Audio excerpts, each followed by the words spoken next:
Hi everyone, welcome to Guidance IAS. I hope you all are doing good. You all are studying really hard. As prelims is nearing, I hope you all are energetic and positive. Keep that spirit high. And today we'll be covering a very important topic. At times, even 20 to 30 questions comes from this topic. We will be covering 1 year's current affairs of environment ecology today, right? So without wasting any further time, let's just delve into it. The first topic of the environment ecology part we have is Nagoya Protocol, a very important topic. UPSC has asked questions from this. It might ask you again. So, as my approach is, I will be continuing the approach. So, first we'll be dealing with the context, and then we'll understand the entire static portion of it, right? And not just about the Nagoya Protocol. I'll also take you to the historical background of it, as well as all the aspects, all the dimensions of Nagoya Protocol, so that you don't miss any question. If they ask you any questions regarding this topic, you don't miss it. Okay? Chaliye. The context is, so recently what has happened that there was an article which was based on biodiversity governance, which was published in this a very important magazine. We all know, we all read this for our environment and ecology part, Down to Earth, right? And it talks about what issues related to biodiversity governance in India, right? So, extensive biodiversity lost in the past decade has uh, sparred neither the developed nor the developing countries, and this is a cause of a concern which this dealt with. But what is more important for us to understand here is to know about the Nagoya Protocol and the entire historical background of it, right? So, to make you understand that, I would like to take you here to understand Nagoya Protocol.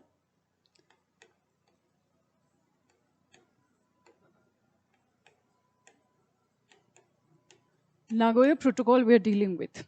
We need to go back to a little past so that we can understand things in a better way. We know that 5th June 1972, we celebrate this as the World's Environment Day, right? Why do we celebrate it? We celebrate it because on this day, UNEP, that is United Nations Environment Program, was formed. This very important body, UNEP, was formed, right? And this is the only body, like, I know WMO was the body before UNEP, which used to deal with environmental things, but that was not purely a environmental body. So UNEP, which came in 1972, we can say that this is the only body which purely deals with the environmental and the climate concerns, right? So UNEP formed in 1972, 5th of June. Then after that, what has happened? Then I'm telling you a little chronology so that you can connect with things. 1992, we know what happens. Rio Earth Summit took place. Rio Earth Summit took place. Okay? Rio Earth Summit took place, and we know how important it is for our examination perspective, right?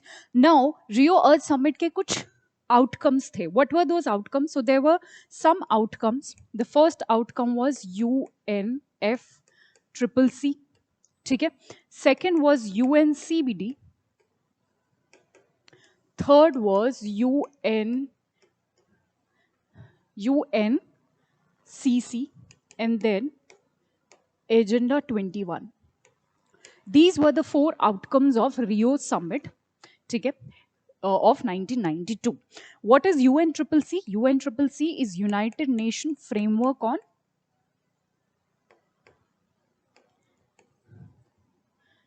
United Nations Framework on United Nations Framework Convention on Climate Change. Just a second. This would be Framework Convention on Climate Change. Convention on Climate Change. Right? What was UNCBD? And this is very important for our today's lecture, for us to understand what Nagoya Protocol is. ठीक है, हमें UNCBD सबसे ज़्यादा focus से पढ़ना है, क्योंकि CBD से ही Nagoya Protocol came. CBD is United Nation what? Convention on Biological Diversity या Biodiversity, right? United Nation UNCCD, sorry, this was CCD, not double C. This was UNCCD, This was basically to combat desertification. What? Combat desertification, right? And the last one was Agenda 21, which was to deal with the problems arising in the 21st century. These three were the legally binding treaties. These three are the legally binding treaties. But today we are going to focus upon UNCBD, that is Convention on Biological Diversity, because यहीं से ही हमारा Nagoya protocol का birth हुआ है. Now, so I hope little bit of historical background is clear to you, or I'll just add a new slide to it. Yeah. So UNCBD we are going to study today, right? UNCBD, Biological Diversity. UNCBD के लिए we know you all must have heard of COPs, which is Conference of Parties. ठीक है? Conference of Parties UNCBD भी कराता है और UNFCCC भी कराता है.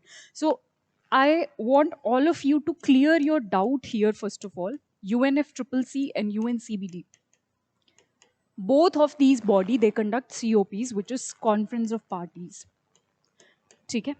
But here we are not concerned about UNCCC wali's Conference of Parties. We will only deal with UNCBD wali Conference of Parties, right?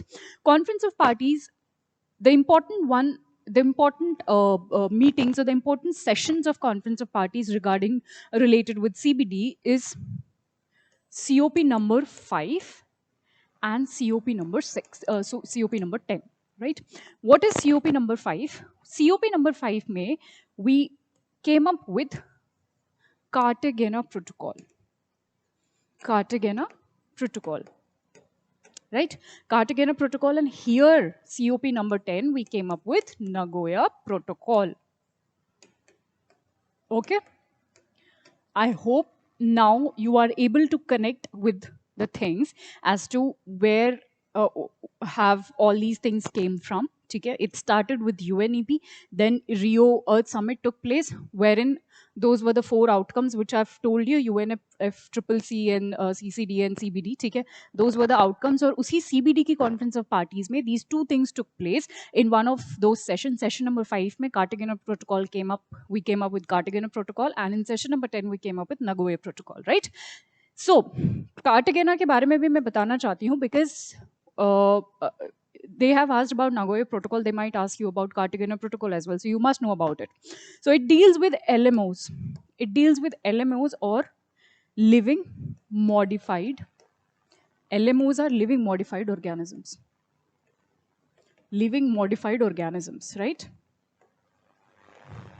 I hope it is visible to everybody.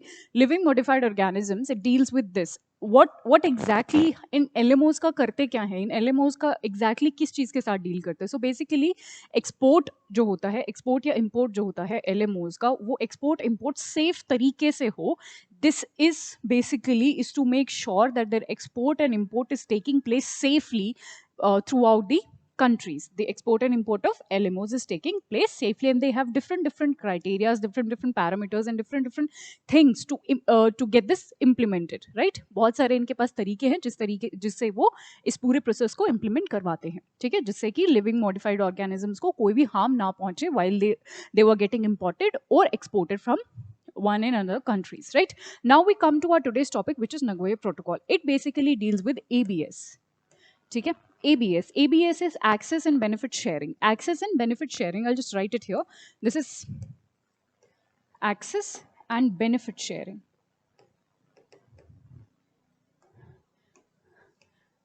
Access of what? What we are going to get here, and what exactly we are talking about this benefit sharing. So access and benefit sharing of what? This is important. Of what? Of genetic resources. Right? किसका यहाँ पर access और benefit sharing हो रहा है? Genetic resources. So this Nagoya Protocol makes sure that whatever genetic resources are available to us, we have equal access to it. Every community should have equal access to it, and everybody should get equally benefited from those genetic resources. This is the basic agenda behind Nagoya Protocol, right? There's another fact you need to remember regarding Nagoya Protocol, that is, it is legally binding. It is a legally binding protocol. And all the legally binding protocols are very, very important, especially for a examination perspective and even otherwise, because they tend to do more work. ठीक है, implementation यहाँ पर चीज़ों का ज़्यादा होता है, इसीलिए ये काफ़ी important हो जाती है, right? So this is legally binding. And okay, there's another thing. There's another thing regarding Nagoya Protocol. First was ABS. Access and benefit sharing should be there of genetic resources. Equal distribution should be there of the resources. Second is it prevent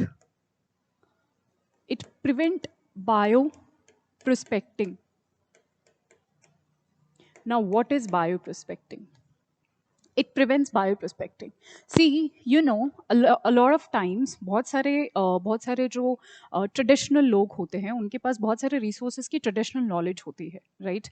But they are unable to use that knowledge somehow. ठीक है, they are unable to patent their knowledge. ठीक है, somehow due to a lot of reasons, due to unawareness, due to lack of a lot of facilities they have. ठीक है, but जिन लोगों को knowledge होती है, they come to their place, they kind of steal their technology और their traditional knowledge और अपना जाके खुद का पेटेंट करवा लेते हैं. ठीक है, this is what bio prospecting is. Mind you, this is not biopiracy. Biopiracy is different. Biopiracy is kind of a theft. You मतलब आप सीधा सीधा उनकी नॉलेज को चोरी कर रहे हो. बट बायो प्रोस्पेक्टिंग में this one difference, that everything is happening in the knowledge of local people. ठीक है, लोकल लोगों के नॉलेज में ही ये सब चीज़ें हो रही हैं.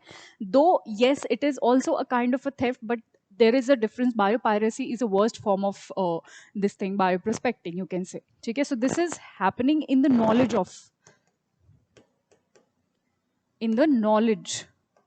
of local people, right? That people coming from somewhere, taking their traditional knowledge, ठीक है, making something out of it, making their patents out of it, right? And this is different from biopiracy, which is biopiracy. तो आप सीधा सीधा इसको theft बोल सकते हो, right? Because even the local people doesn't have knowledge about this. All of this doesn't take place in the knowledge of local people and the governance, of course.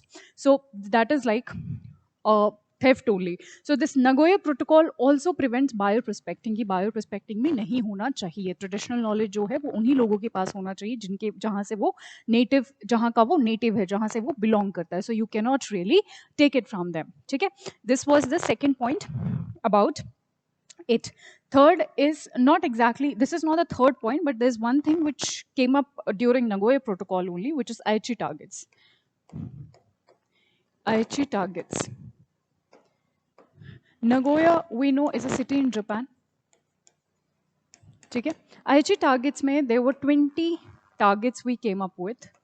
There were 20 targets and we divided them under 5 goals.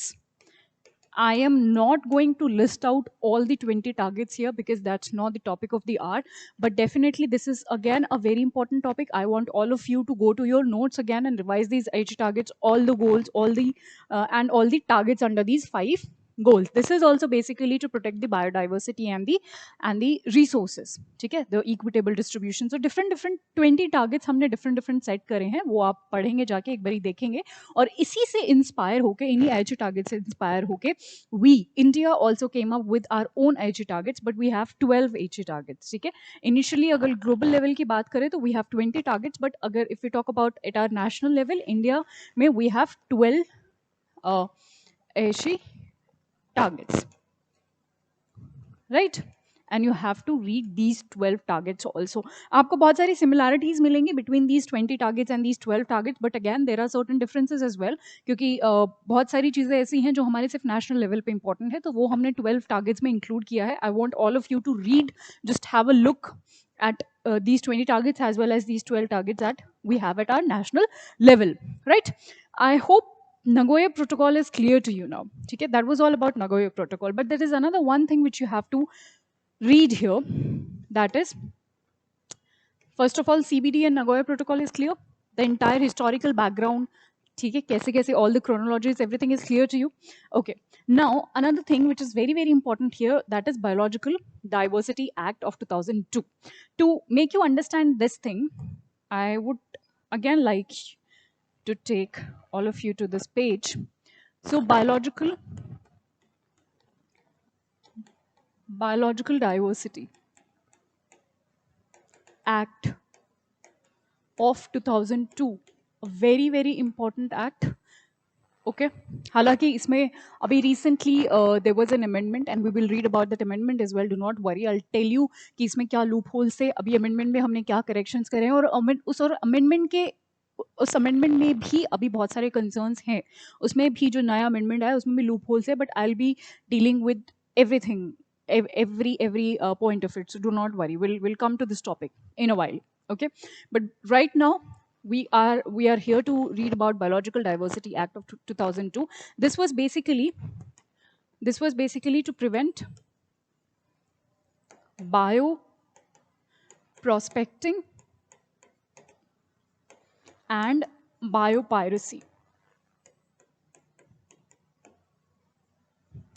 We know that India has around 2.4% of land globally. We know this, but we contain 7 to 8% of biodiversity globally, right? तो अगर इतनी सी land में हमारे पास इतनी biodiversity है, it is our responsibility, it is our duty that we should maintain it, we should rather strengthen it, we should have the legal framework to strengthen our biological diversity and to maintain and to save it, basically, right? And in order to achieve the same, we have certain laws and regulations, we have certain frameworks which we abide to. Okay? So this was basically to prevent bioprospecting and biopiracy. Okay? If I talk about the structure, uh, let me just take it another slide. Structure of biological diversity act 2002 का एक structure है.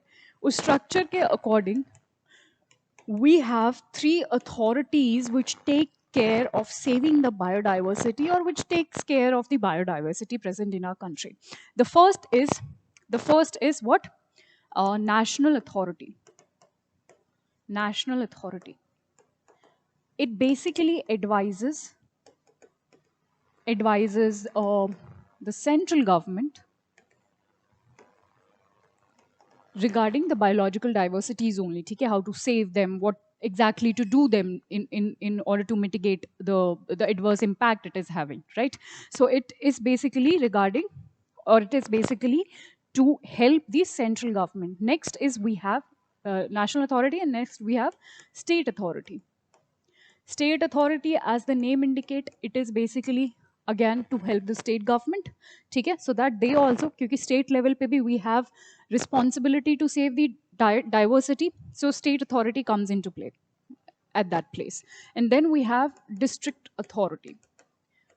District authority, or you can say the local authority, wherein local level पे जितनी भी changes करने हैं, या जितनी भी हेल्प करनी है, या जितनी भी इम्प्लीमेंटेशन करनी है, जितने भी हमने कदम उठाने हैं to save our biodiversity, we do it. ठीक है, this body helps in it. So this was the structure and this was the objective of biological diversity act. Amendment जो हुआ है that will cover in a while in our next slides. Do not worry about that. Okay, so this was all about Nagoya Protocol, wherein we've understood the context, we've also understood what CBD is and what Nagoya Protocol is. Along with that, we have also understood about COP number 5, which is Cartagena Protocol, which deals with living and modified organisms. And at last, we have also dealt with this Act of 2002, a very, very important act. I hope I'm able to make everything clear to you now, right? Up next, we have Okay, this is just a just a brief representation of how this Nagoya protocol and access of benefit sharing of genetic resources takes place, wherein I have told you about the genetic resources, their fair and equitable sharing. I've also told you about traditional knowledge of the local people, of the native people, and how it is not allowed, take it from them, which is we call bioprospecting, and this Nagoya protocol basically prevents bioprospecting and biopiracy, right? So this is basically that.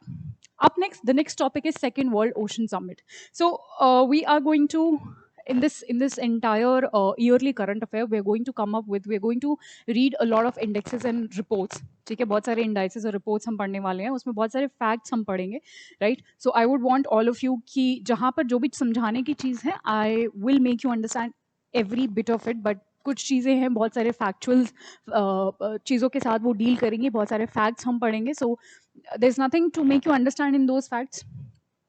तो यही मैं बताना चाहती हूँ. Second world ocean assessment जैसे है, so this has taken place. The United Nations recently released this second assessment, Second World Ocean Assessment. So what is it? It इसका जो पहला वर्जन आया था, पहला असेसमेंट आया था, इट केम इन 2015, राइट? इसकी कुछ फाइंडिंग्स हैं, and these findings are the important facts which you can remember. The first fact is कि the number of dead zones, जो हमारे ओशन में डेड जोन्स प्रेजेंट होते हैं, उनका नंबर डबल हो गया. डेड जोन्स मतलब जहां पर where oxygen is absent, oxygen is absent, ठीक है, या फिर हाइपोक्सिक कंडीशंस वहां पर क्रिएट हो जाती है, हाइपोक्सिया वहां पर बन जाता है, हाइपोक्सिक कंडीशंस क्रिएट हो जाती है, ऑक्सीजन प्रेजेंट नहीं होती है, इसीलिए वहां पर कुछ भी सर्वाइव करना बहुत मुश्किल हो जाता है. जितने भी मरीन ऑर्गेनिजम्स हैं, they are unable to survive there because of lack of oxygen, right? So but these dead zones are increasing, they have doubled. This is what this assessment is has find out, right? Next assessment, or the next finding of this assessment was 90% of the mangrove sea grass and marsh plant species are facing extinction, which is again a great cause of a concern. Anything, if any of our diversity, anything in our ecology is facing some kind of extinction, is always a cause of a concern. So we need to take up some steps to save them. 30% of seabird species, they are also facing extinction. तो ये report ने almost सारे जितने भी problematic, I mean जितने भी चीज़ें हैं, वो ये सामने लेके आया है, wherein we need to work. Next is only 10% of the ocean has been explored and studied, so we have a great potential here that we can come up with technologies, with manpower, with researchers which can help us to explore more and more oceans, and that ways we will be able to do more and more research, we'll be able to utilize more and more resources. Okay, but at the same time we also have to take care of the marine organism, that we do not harm them, right? Next is the heat content in the oceans has more than doubled in 1990, and 15% of the sandy beaches are seeing retreating shorelines. I think all of them are the concerning points we have here. Okay, but a factual point which you have to jot down, which you have to revise before your prelims, is that United Nations releases this report, and they have come up with the second assessment of this report. 2015 में पहली report आई थी, right? So up next we have National Climate Vulnerability Assessment Report. Like I've told you, we'll be dealing with a lot of indices and reports in today's lecture. So just some of the factual points I'm going to tell you here. कुछ factual points है, वही आपको याद रखने हैं, उससे ज़्यादा बहुत सारी चीज़ें इनके बारे में नहीं याद रखना होता, because UPSC directly asks questions from it. Either they'll ask you who releases the report, or they'll ask you if there is a major finding about that report. They can ask you about that as well. So just 2-3 points you have to remember regarding the report and indices type of questions. Okay, the context of National Climate Vulnerability Assessment is this only, that Department of Science and Technology has released this. So this is the first point which becomes important. Who releases the report? Department of Science and Technology comes up with this report. ठीक है, report का जो भी theme है या जो भी title है, इस report climate vulnerability assessment for adaptation planning in India using a common framework. At times UPSC asked this as well, though अभी रिसेंटली बहुत ज़्यादा टाइटल्स नहीं पूछे गए हैं, but it can ask you, so you have to remember this as well. ठीक है, what are the key findings? Key findings हमारे लिए प्रीलिम्स में इंपॉर्टेंट होती हैं, बट मेंस में भी हमारे लिए बहुत इंपॉर्टेंट हो जाती है, wherein we can quote these reports, we can quote these findings, we can quote the name of the bodies. ठीक है, so there also it becomes important. First finding says कि कुछ हाईली वनरेबल स्टेट्स को इन्होंने categorise किया है India में. What are those, which are those highly you can say vulnerable states? Jharkhand, Mizoram, Odisha, Chhattisgarh, Assam, Bihar, Arunachal Pradesh, West Bengal. ये हाईली वल्नरेबल कैटेगरी में आते हैं ये स्टेट्स, बिकॉज यहाँ पर क्लाइमेट चेंज बहुत ज़्यादा देखने को मिल रहा है. क्लाइमेट चेंज यहाँ पर बहुत ज़्यादा हो रहा है. That is why we have categorise them into the highly vulnerable states. Second is lower middle vulnerable states, जिसमें हिमाचल प्रदेश, तेलंगाना, सिक्किम, पंजाब आता है. एंड देन लो vulnerable में Uttarakhand, Haryana, Tamil Nadu, Kerala, Nagaland, Goa and Maharashtra. And if you talk about districts, कुछ डिस्ट्रिक्ट्स हैं जो हाईली vulnerable हैं in the states. What are those districts? Among all the states, Assam, Bihar, Jharkhand have over 60% of these districts. जो भी हमारे you can say highly vulnerable states हैं, उसी में highly vulnerable districts भी हैं. तो 60% जो highly vulnerable districts है comes under Assam, Bihar and Jharkhand states only, right? Okay. So that was all about this topic. अगर हम just one thing which is left in this topic is what are the significance of this finding. So the significance is this only कि अगर हमें पता चल जाए कि कोई चीज़ खराब हो रही है, ठीक है, then only we can do something about it, then only we can think of the solution of it. So these reports are very helpful in terms of they help us in solving a problem. अगर जो भी highly vulnerable cities के list में जो भी आ रहे हैं, for example Jharkhand, Mizoram, now these state governments, they know that we are under highly vulnerable category, so they can definitely come up with a solution. They can definitely cure it. They can definitely adapt to changes and mitigate the climate change. So this is the major significance of it. Along with it, they can also be used for India's reporting at NDC, nationally determined contributions, under Paris Agreement. हमारे कुछ nationally determined contributions हैं basically ये इसीलिए हैं so that we can do what? We can mitigate the climate change. इनको हम INDC भी कहते हैं, intended nationally determined contributions, ठीक है, which was under Paris Agreement. Paris Agreement, we all know, Paris Agreement is basically, it came in 2015. We all know, a very very important agreement. 2015 में COP21 UNFCCC की जो conference of parties session number 21 हुआ था, उसमें 2015 में we came up with this Paris Agreement, the frameworks of Paris Agreement, wherein we decided that as a global at a global level or as a global world, we will try to keep the mean average temperature below 2 degrees Celsius, and preferably how much? Preferably below 1.5 degree Celsius. So this was initially we will try कि 2 degree Celsius तक से below रखें हम, but preferably we will preferably well below 1.5 degree Celsius above what? Above pre-industrial level. Pre-industrial level.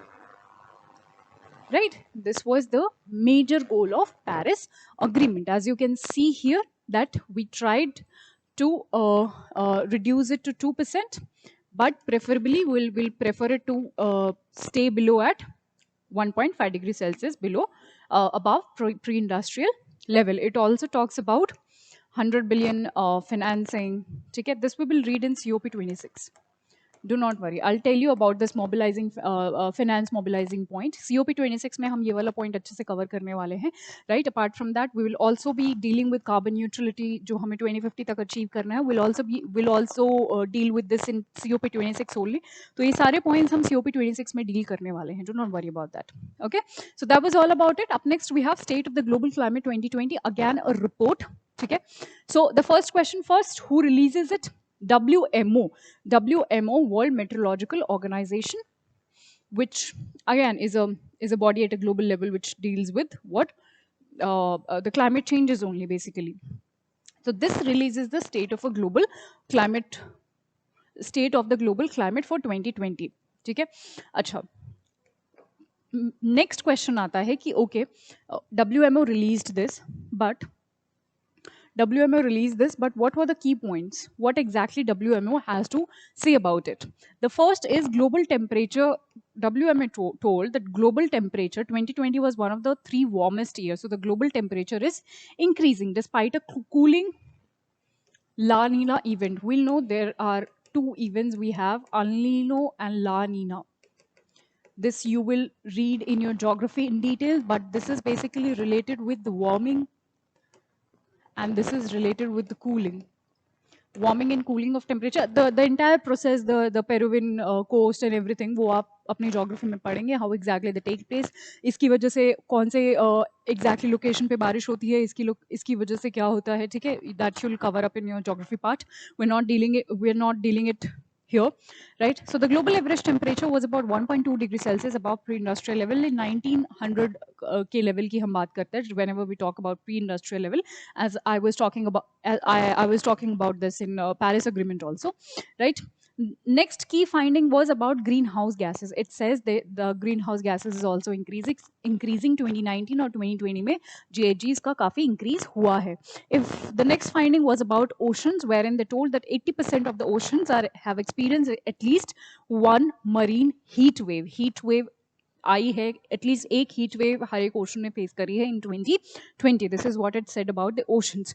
Then sea level rise, Antarctic, हमें पता है Antarctic and Arctic में दी ice is melting due to global warming, due to the climate change, and the sea level is rising, okay, which poses a lot of threat to our environment, to marine organisms, and to us, okay, to human beings. Extreme weather events we all are facing. We are facing it right now. There are floods at some places, and there are droughts at some places. So these are the extreme events we are facing, and this is happening today, okay.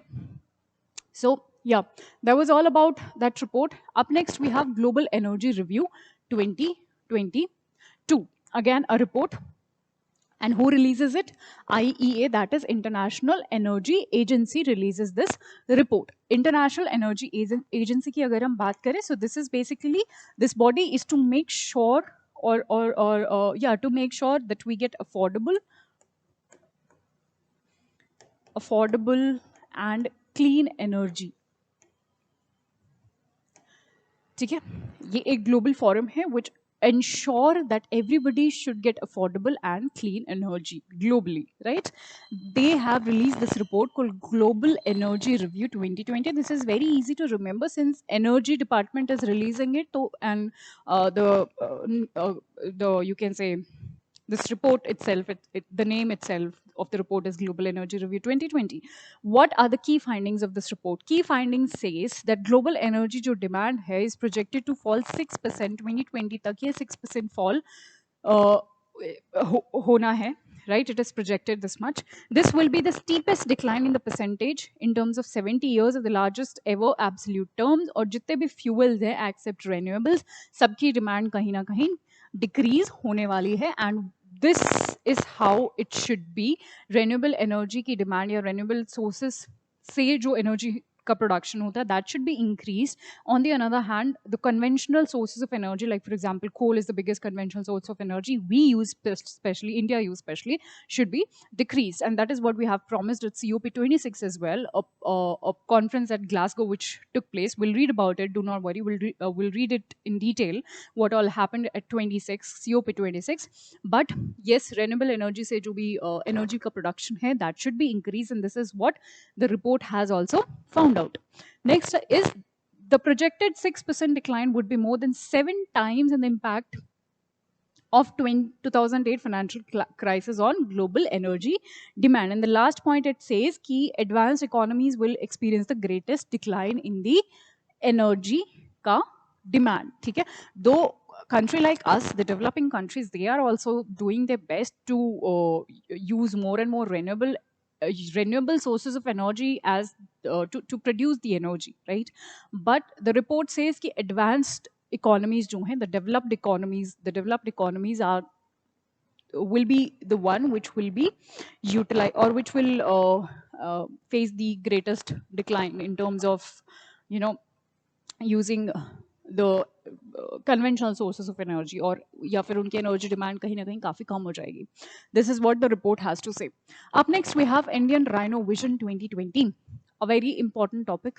Rhino, because rhino is a species which is very important. UPSC has asked question about this. Rhino vision के बारे में भी पूछ सकता है. Rhino as a species they have asked about this. Options में rhino आपको कहीं ना कहीं मिल जाएगा. So you must prepare a chart. You must see where exactly rhinos are located in our country. मैं भी अभी cover करवाने वाली हूँ. So we will deal with the mapping portion of it as well, along with the context and the recent news of it. Okay. So what was this program all about? Indian Rhino Vision 2022. ये actually 2005 में शुरू हुआ था, ठीक है? And this is basically to attain a wild population of at least 3,000 greater one-horned rhino, ठीक है? Which is spread across 7 protected areas in the Assam, ठीक है?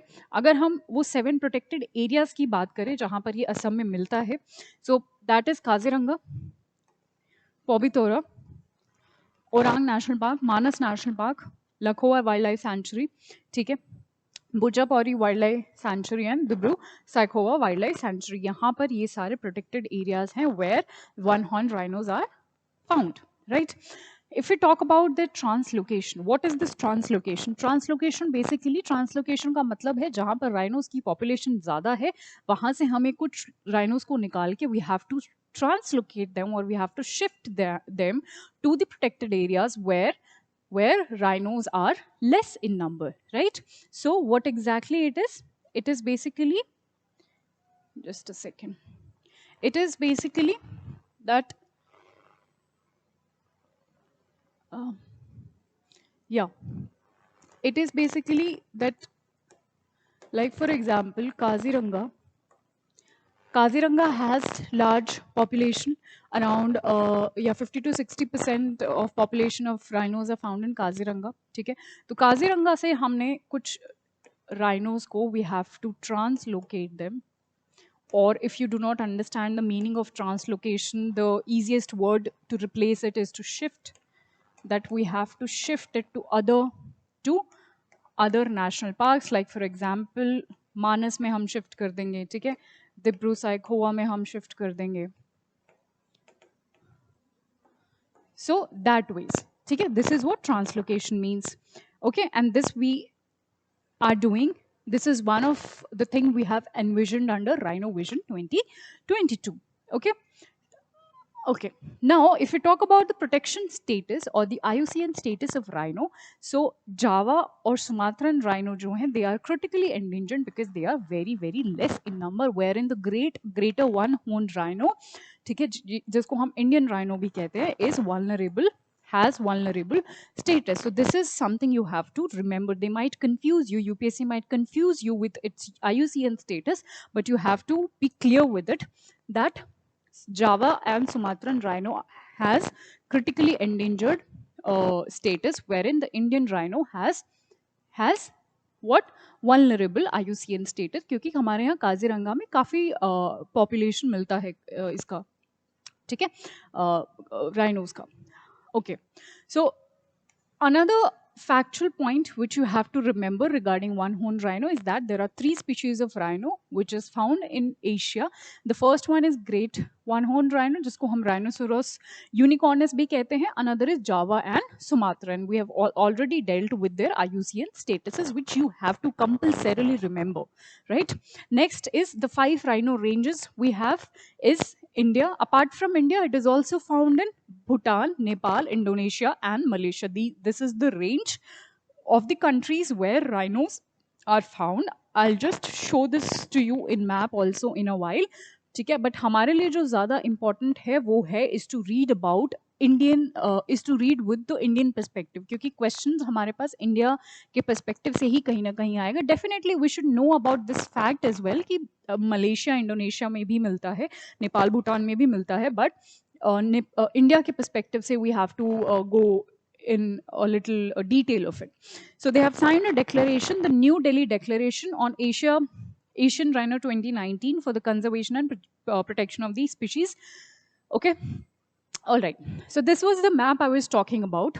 This is the range. ठीक है? This is the range we were talking, right? Although आपको Indonesia और Malaysia में भी मिलेगा, but that's not the point. हम इंडिया के perspective से हमें पढ़ना है ये. So you'll find it in Pilibhit initially. ठीक है, दुधवा नेशनल पार्क में भी आपको मिलेगा, ठीक है, जो बिहार में है, राइट. फिर जो important ones I am telling you, Valmiki, Parsa, Chitwan में आपको मिलेगा, right. Then you will find it in Buxa, ठीक है, वेस्ट बंगाल में, ठीक है, Jaldapara, Gorumara. Then you will also see it in Pani Dihing, Dibru Saikhowa, ठीक. These are the north eastern वाले जो असम में जो मिलते हैं, काजीरंगा, लखोवा, बुरा चौपुरी, ओरांग में आपको मिलेगा, पोबितोरा में मिलेगा, मानस में मिलेगा. यहाँ पर हम ट्रांसलोकेट करके भी शिफ्ट करने वाले हैं कुछ राइनोस को, right. So this was about the range and this was about the distribution. But the most important of it is the Kaziranga, क्योंकि यहीं पर सबसे ज़्यादा अमाउंट में सबसे ज़्यादा rhinos are formed, are found, not found, they're found, right.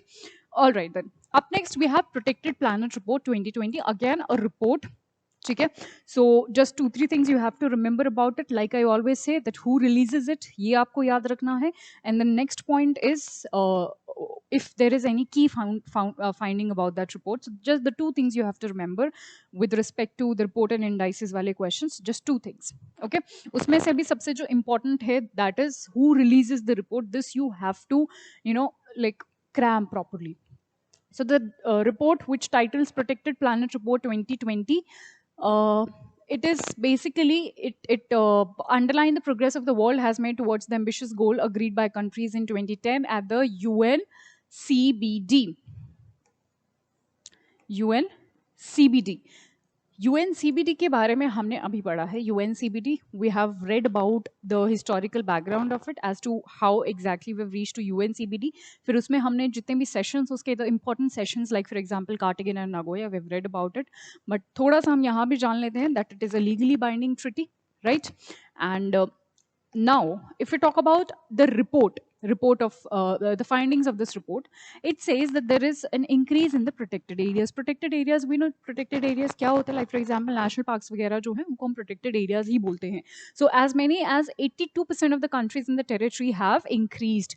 82% countries ने अपना protected areas को increase किया है, which is a good thing, of course.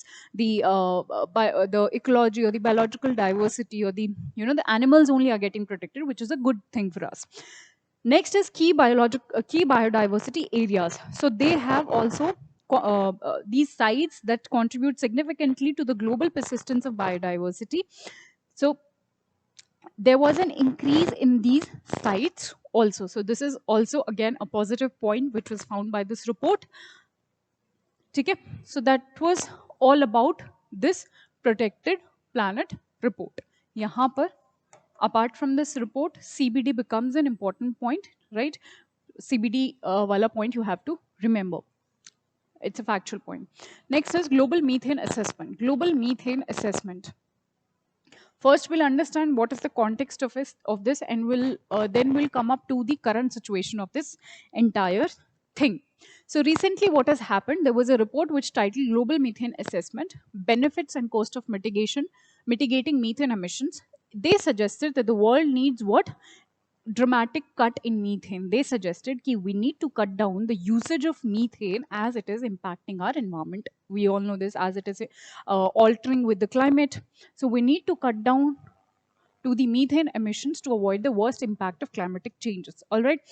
So, and the report was released by what? This is again a factual point. It was released by 2 bodies, which is Climate and Clean Air Coalition with UNEP, that is United Nations Environment Program. I have told you about this as well, that it got formed in 1972. And this was the only body which purely dealt with climate changes. And this was the first body which dealt with this. I've told you that isse pehle there was a body WMO, but it was not purely for environmental purposes. Then we came up with this body UNEP 1972, which purely was for environmental concerns in the climate change, and how can we adapt to these changes and how can we mitigate these changes, right? So methane, we know it is The current situation, let's see the current situation, then we'll come up to the methane point also. But the current situation says that methane emission are increasing, especially anthropogenic emissions of the methane is increasing day by day so much, very fastly it is increasing, that any other time since record keeping began in 1980. So this is the time when it is increasing, it is at the peak. Okay, it is at the peak. If we talk about the if we talk about the sources of methane, from where exactly it gets released, तो सबसे ज़्यादा जो source है इसका, which is 30%, which accounts for 30%, is fossil fuels. It releases from fossil fuels we burn. So this is again an anthropogenic cause. Okay, human man-made cause, 33% accounts for that. Then we have next one, which is around 27%, which is livestock farming, again anthropogenic thing. Then we have around 10%, which is landfills and waste, and then we have biomass burning, and then we have rice culture, and 4% is with biofuels. Okay, this is the least one, but at least these two, the major portion of it we can remember, which is 33% accounts for fossil fuels, the emission or the sources of methane, and around 20%, you can remember 25 to 27%, approx 25% comes with the livestock farming. Okay, methane we know is 84%. It is said that methane is 84% or 84 times harmful than carbon dioxide. It stays in the environment for so long that you can't imagine. So you can imagine the worst, the impacts it can cause, and it is causing it. Not it can cause. These are not the things which might happen in the future. This is happening in the present. So this becomes all the more important for everybody, for all of us, not just for our government, for all of us to take immediate step to mitigate it. Okay? Even the daily things we do can help to mitigate the emission of methanes. So sources of methane we've read. Now what is NAPCC? This is basically a solution. This is basically a solution our government has come up with to reduce the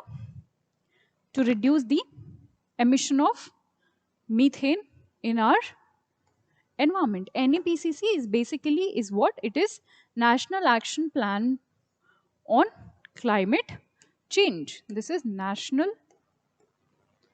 Action Plan on Climate Change.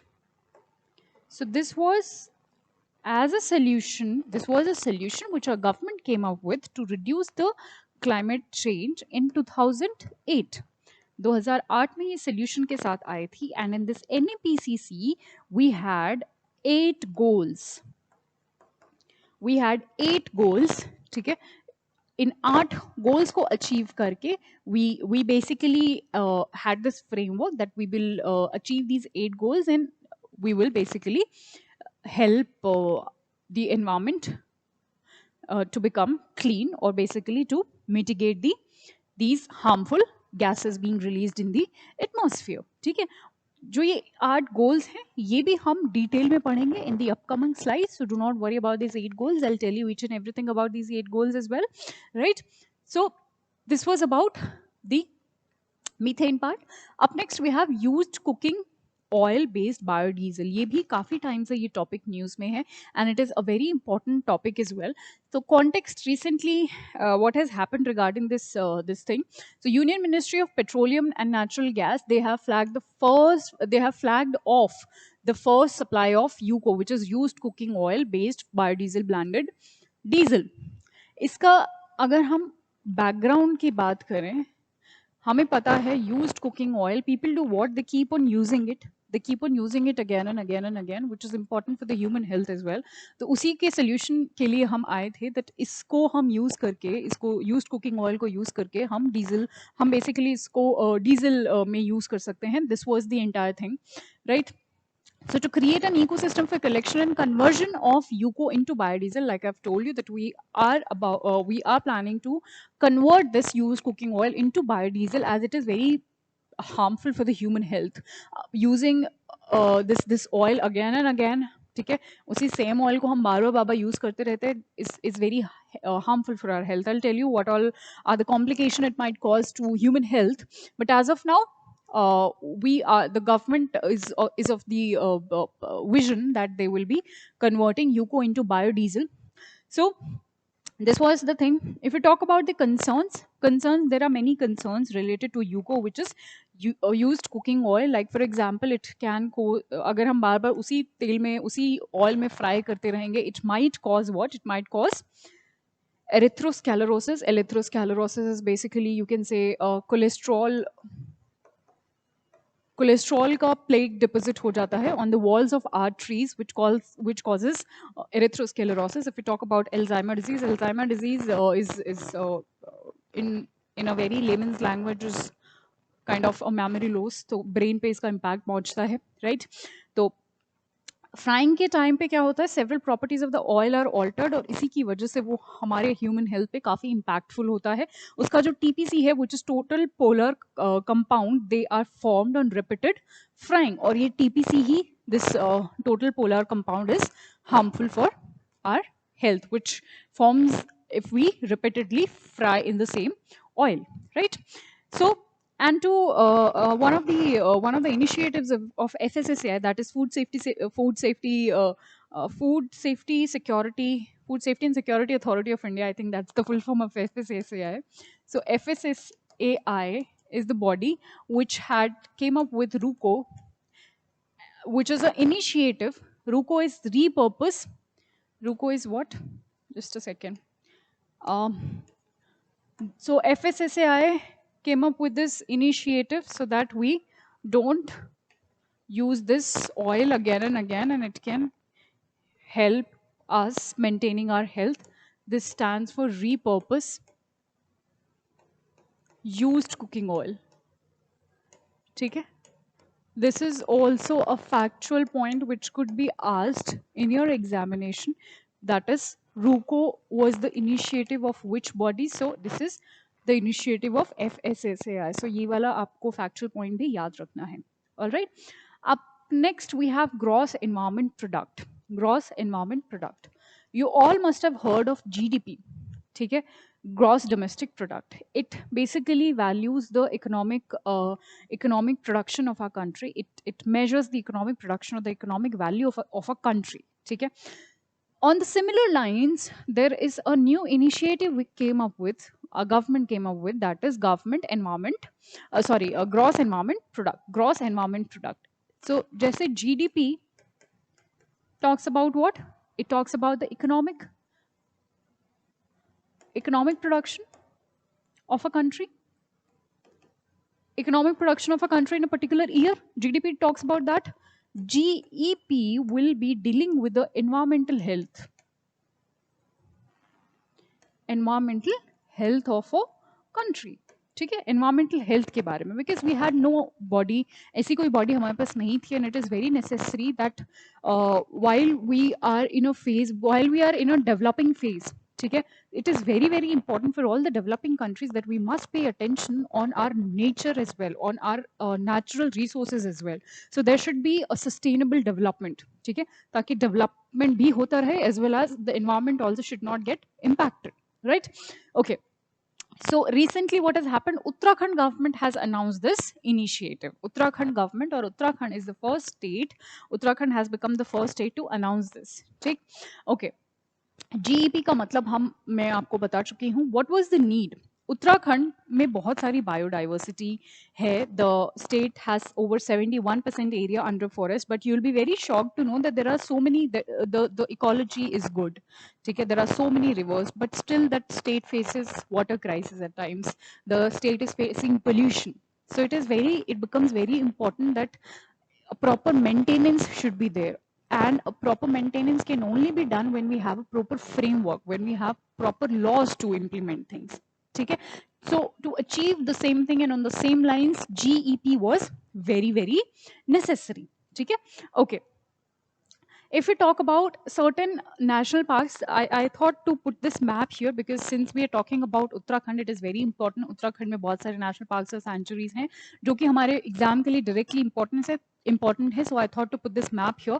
Let me just quickly tell you what all are the national parks and wildlife sanctuaries situated in Uttarakhand, which might be asked in your examination. So the first one is not just the national parks and sanctuaries I'll be telling you. I'll also be telling you certain states, the location of certain states, वो location exactly कहाँ पर situated है, because UPSC has asked this question about the capitals. They've asked you about Delhi, Bangalore, Pune. So you must know the location of the important cities also. So here you can see, यहाँ पर in the here you can see Dehradun is situated.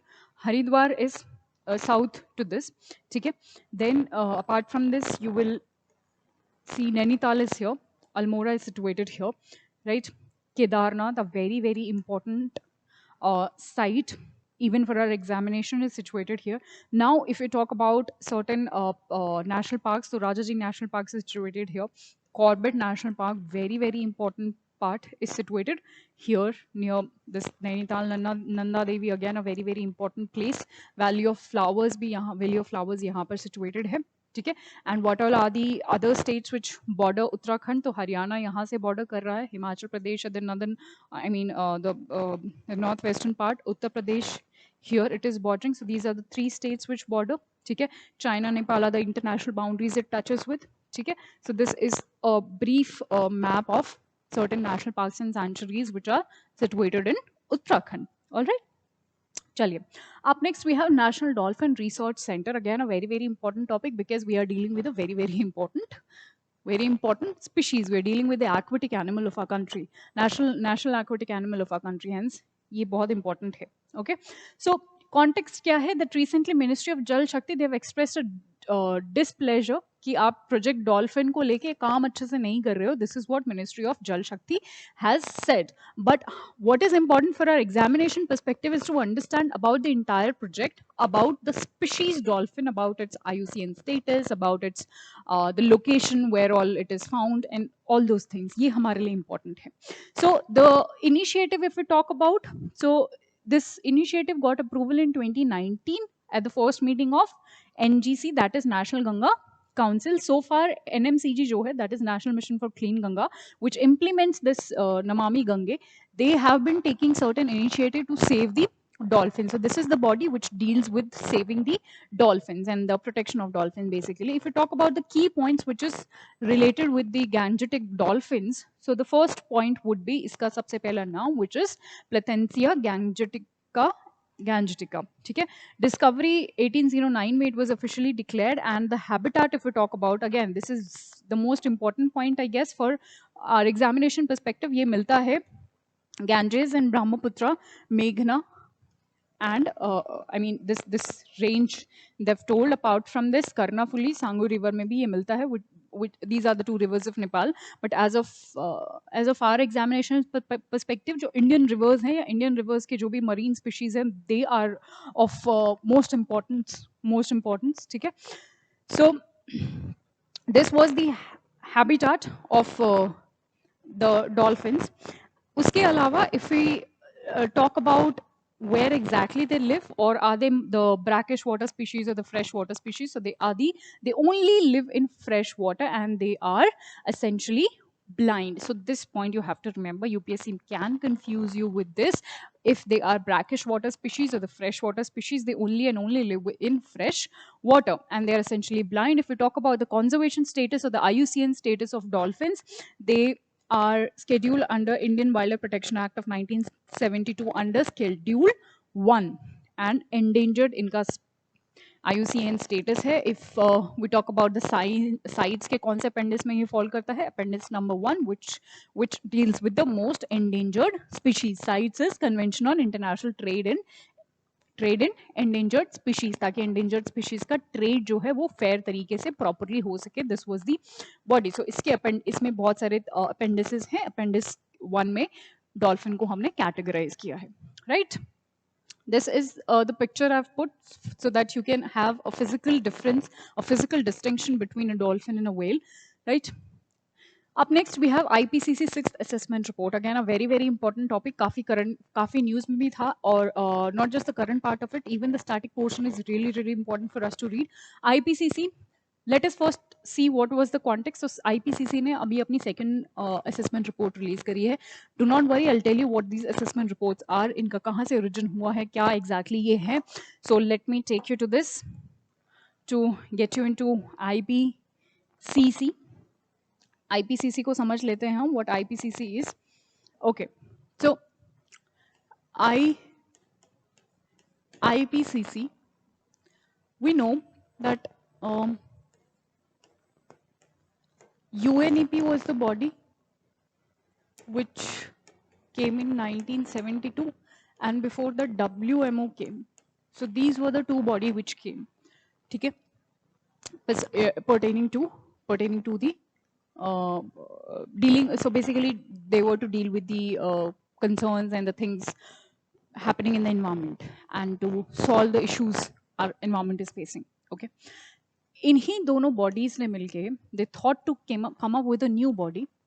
So WMO plus UNEP, they came up with IPCC in 1988.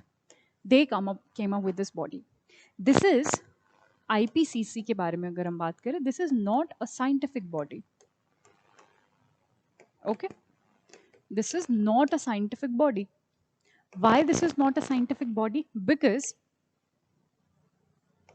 this only asks the government, the respective government of a respective country. So basically they ask the scientist or the government to give the reports to them. तो ये वहाँ के scientist को, of a particular community, they call the scientist, they ask the scientist to do the particular, to surveys and the research work, give them the reports regarding the environment in their particular countries. And on the basis of those reports, which were submitted by the scientists of the respective countries, they prepare certain reports, and those reports are known as AR reports or the assessment reports. Right? इन्हीं reports को हम assessment reports कहते हैं. That is why it is not a scientific body, because it is not doing any kind of research. They are not in themselves doing any kind of research. Rather, they are just asking the scientists of the respective countries to give them reports on the status of the environment of their own countries. And on the basis of those reports given by the scientists, they prepare their own reports, which we call as AR reports or assessment reports. Recently, assessment report number 6 has came into place. So agar assessment number 6 hai, so there must be assessment AR5 reports also must be there. This is also very important, though it is not contextually important for us as of now, but for our UPSC, for the examination, for the upcoming examination, it is important. They can ask you about any of the AR report, because AR6 news mein tha, so it doesn't mean they'll only ask you about assessment report number 6. They can ask you about any of the previous 5 reports as well. So it is our duty that we must prepare all the 5 reports. So IPCC ki jo all the 5 reports, AR1, AR2, AR5. 3 and 4 we will not deal with. I'll tell you the reason behind it, don't worry. And AR6. AR1. AR1 report, AR1 report came, assessment report number 1 came, ठीक है? और इस report के basis पे the global leaders they decided that we must, we must do, or we must take a summit. We must organize a summit to mitigate the climate changes, basically. So in 1992, this report actually came near 1990s. उसके 1-2 साल बाद they decided कि we should conduct a summit. And in 1992, they conducted a summit, and the summit is known as Rio Summit. ठीक है? Rio Summit conduct करने के बाद there were certain outcomes of Rio Summit, and those outcomes were we come up with UNFCCC, we came up with United Nations Framework Convention on Climate Change, जहाँ पर हम COP meetings conduct करते हैं आज के टाइम में, Conference of Parties meeting conduct करते हैं. Then next outcome was UNCBD, though I have told you this, but this is just a repetition, just a revision of it. Then we also came up with UNCCD, to combat desertification, right? So these were some of the, and then also we came up with the Agenda 21. But again, these were some of the outcomes, and how these were some of the outcomes to mitigate the climate change. And how exactly we are going to do it? They can be many things. We can increase the afforestation, okay? We can reduce the coal consumption, or we can increase the renewable sources. तो ये कुछ चीज़ें हैं जिससे we can mitigate the climate change. But again, that's not important. What is more important for us to understand here, क्योंकि a lot of times we get confused between कि UNFCCC कहाँ से आया, UNCBD कहाँ से आया, what is Rio Summit, what is combat desertification, what is Nagoya Protocol. तो चीज़ों को connect करके समझना is very important, और उसी से हमें याद भी रहता है. तो I hope this chronology is clear to you.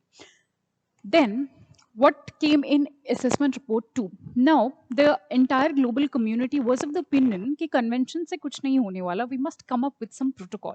So there is a difference between convention and protocol. Convention is basically कि okay, we are coming up with certain solution, but protocol, when it comes to protocol, it becomes mandatory for all the countries to implement it, and that's the difference, and that is important also. क्योंकि conventions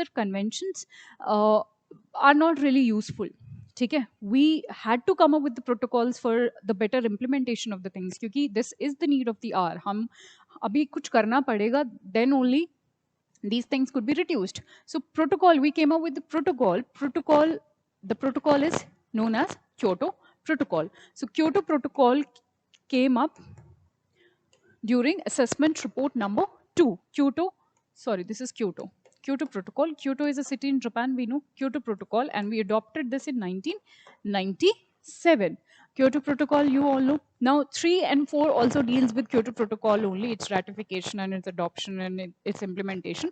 इसीलिए हम उसके बारे में नहीं deal कर रहे हैं, because it is related with Kyoto Protocol only. सिर्फ आपको इतना idea होना चाहिए कि okay, AR2 dealt with Kyoto Protocol, AR1 dealt with this thing, Rio Summit. This much only idea you should have. इसी से question I'm sure solve हो जाएगा. अगर कुछ बहुत ही ज़्यादा detail में पूछ लिया तो do not worry, वो किसी को भी नहीं आएगा. So you don't really have to bother about that. But आपको एक broader aspect, एक broader perspective हर चीज़ का लेके चलना पड़ेगा, right? AR number 5. AR number 5 is basically preparing framework for what? For Paris Agreement. For what? For Paris Agreement. Paris Agreement, again, a very, very important topic. Paris Agreement के बारे में हमने अभी भी पढ़ा. So this whole thing took place in 2015, क्योंकि Paris Agreement, we adopted this in 2015, ठीक है? Which जिसका जो aim था was to reduce the mean global level temperature at 2 degrees Celsius, and preferably we have to keep it at below 1.5 degrees Celsius above industrial level, above pre-industrial level. That was the goal. And AR6 is our today's topic, जो कि हम अभी पीछे slide में जाके पढ़ेंगे. I hope now the broader aspect is clear to you. The structure is clear to you. ठीक है? Structure clear हो गया है. अभी हम detailing तो कर ही लेंगे, but वो broader structure clear होना चाहिए, right? You can definitely jot it out. Okay, AR6, assessment report number 6. What were the highlights of this report? The first highlight of this report, that for the first time, it made an assessment of regional and sectoral impacts of climate change. The first time हमने regional impacts देखे हैं of the climate change. Region wise, they have assessed the impact of climate change, which was necessary also, right? Because climate change is such a huge topic these days, and it is impacting so badly that we need to study, we need to have proper researches in this topic. Okay. Second is, it has included risk to and vulnerabilities of mega cities around the world. Like for example, it has said that Mumbai is at high risk of sea level rise and flooding, while Ahmedabad faces serious heat wave issues. So India ke do cities ke bare mein they have came up with these two findings about Mumbai and Ahmedabad. Mumbai, which might face heavy floodings due to sea level rise, and Ahmedabad might face severe heat waves. All right, so this was about IPCC. Up next, we have Kigali Amendment to Montreal Protocol. Montreal Protocol, हम सबको पता है, Montreal Protocol again came up with the same thing so that the carbon emissions or the climate mitigation could happen. So Montreal Protocol में what the countries decided that जो CFC का use है, chlorofluorocarbons का जो use है, उसको हमने कहीं ना कहीं mitigate करना है. Chlorofluorocarbon, we have to mitigate it. So what we all decided कि okay, we can mitigate CFC, but iske to replace this we have to come up with some solution. So at that time we came up with a solution called HFCs, hydrofluorocarbons, right? But after some years we realized that even HFCs are causing pollution. ठीक है, इसीलिए we had to do certain amendments, और उसी Montreal protocol में हमने कुछ amendments करे which is known as Kigali amendments और Kigali protocol, right, to reduce the or to mitigate the HFCs, because initially HFC was a solution but then it became problem. ठीक है, so HFCs को solve करने के लिए this Kigali amendment came. So the Union government approved the ratification of Kigali amendment to the Montreal Protocol on phasing out what? HFCs, which is hydrofluorocarbons. If we talk about the entire amendment, so United States, China, India are in separate groups of the countries with different time schedule to phase out their HFCs and replace them with the climate friendly alternatives, and we are doing it. All of them are doing it. India has to reduce its HFC use by 80%. We have committed this कि हम 2047 तक 80% उसको reduce कर देंगे, while China and US have to achieve the same target by 2045 and 2034 respectively.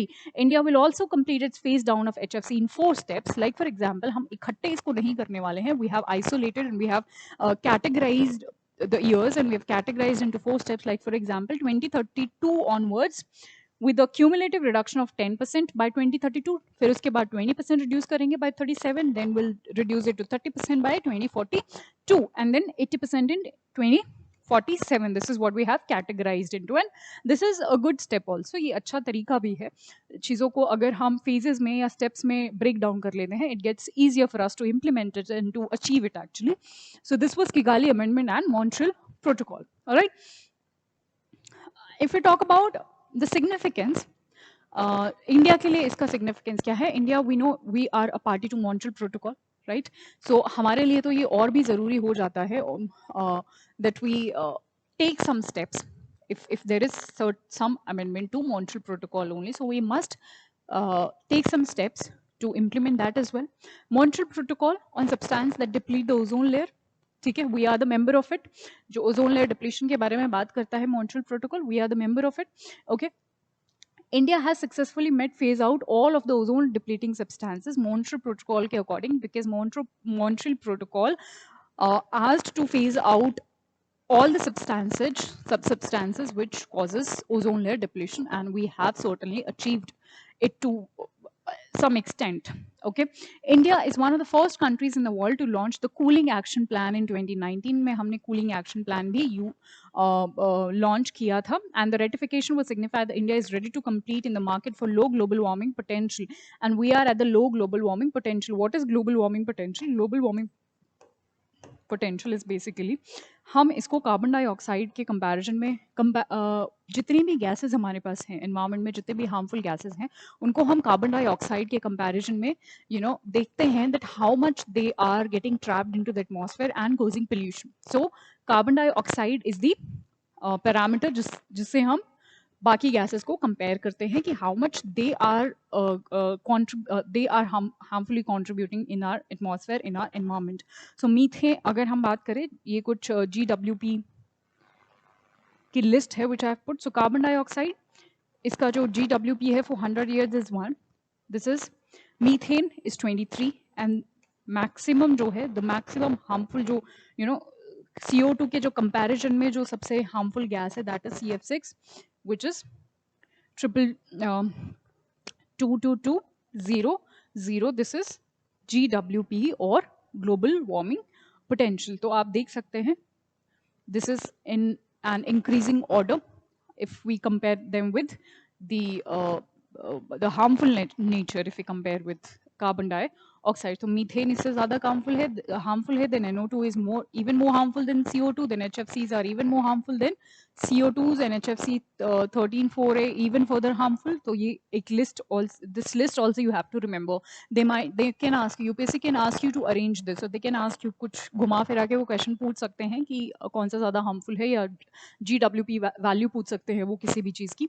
So you have to remember this as well, right? So that was all about it. Up next we have methanol economy. Methanol economy काफ़ी important topic है, because now that we are coming up with the solutions to deal with the climate change, now that we are coming up with the solutions of with the solution in the form of renewable energy, with the sources that causes less pollution, ठीक है, we are coming up with the alternative solution to the conventional sources of energy. Methanol economy is one of those solutions, so we have to read about it. Methanol economy, the context is this only, that the state-run engineering firm BHEL, which is Bharat Heavy Electronics Limited, has successfully demonstrated a facility to create this methanol from what? From high ash Indian coal. So we have this BHEL has successfully demonstrated that we can create, or we can you can say form methanol from coal also. So how can the methanol transform the energy sector?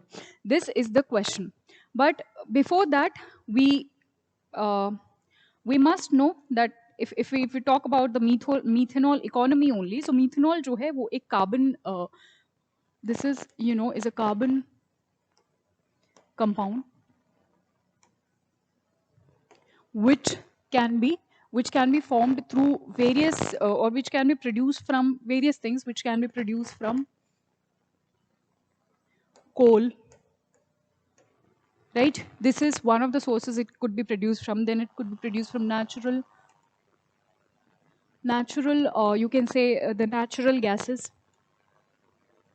It can also be formed through biomass. Right now we are concerned with this, okay?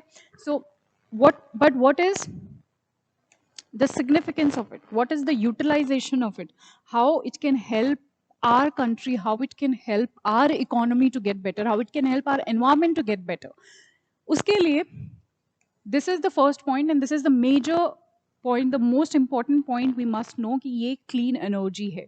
This is the clean energy, and that is why we had to come up with this thing, क्योंकि we needed a clean energy. This is the time, this is the need of the hour, that we have a clean energy source in our country. ठीक है, clean energy source हमारे पास होना चाहिए. So this is a clean energy.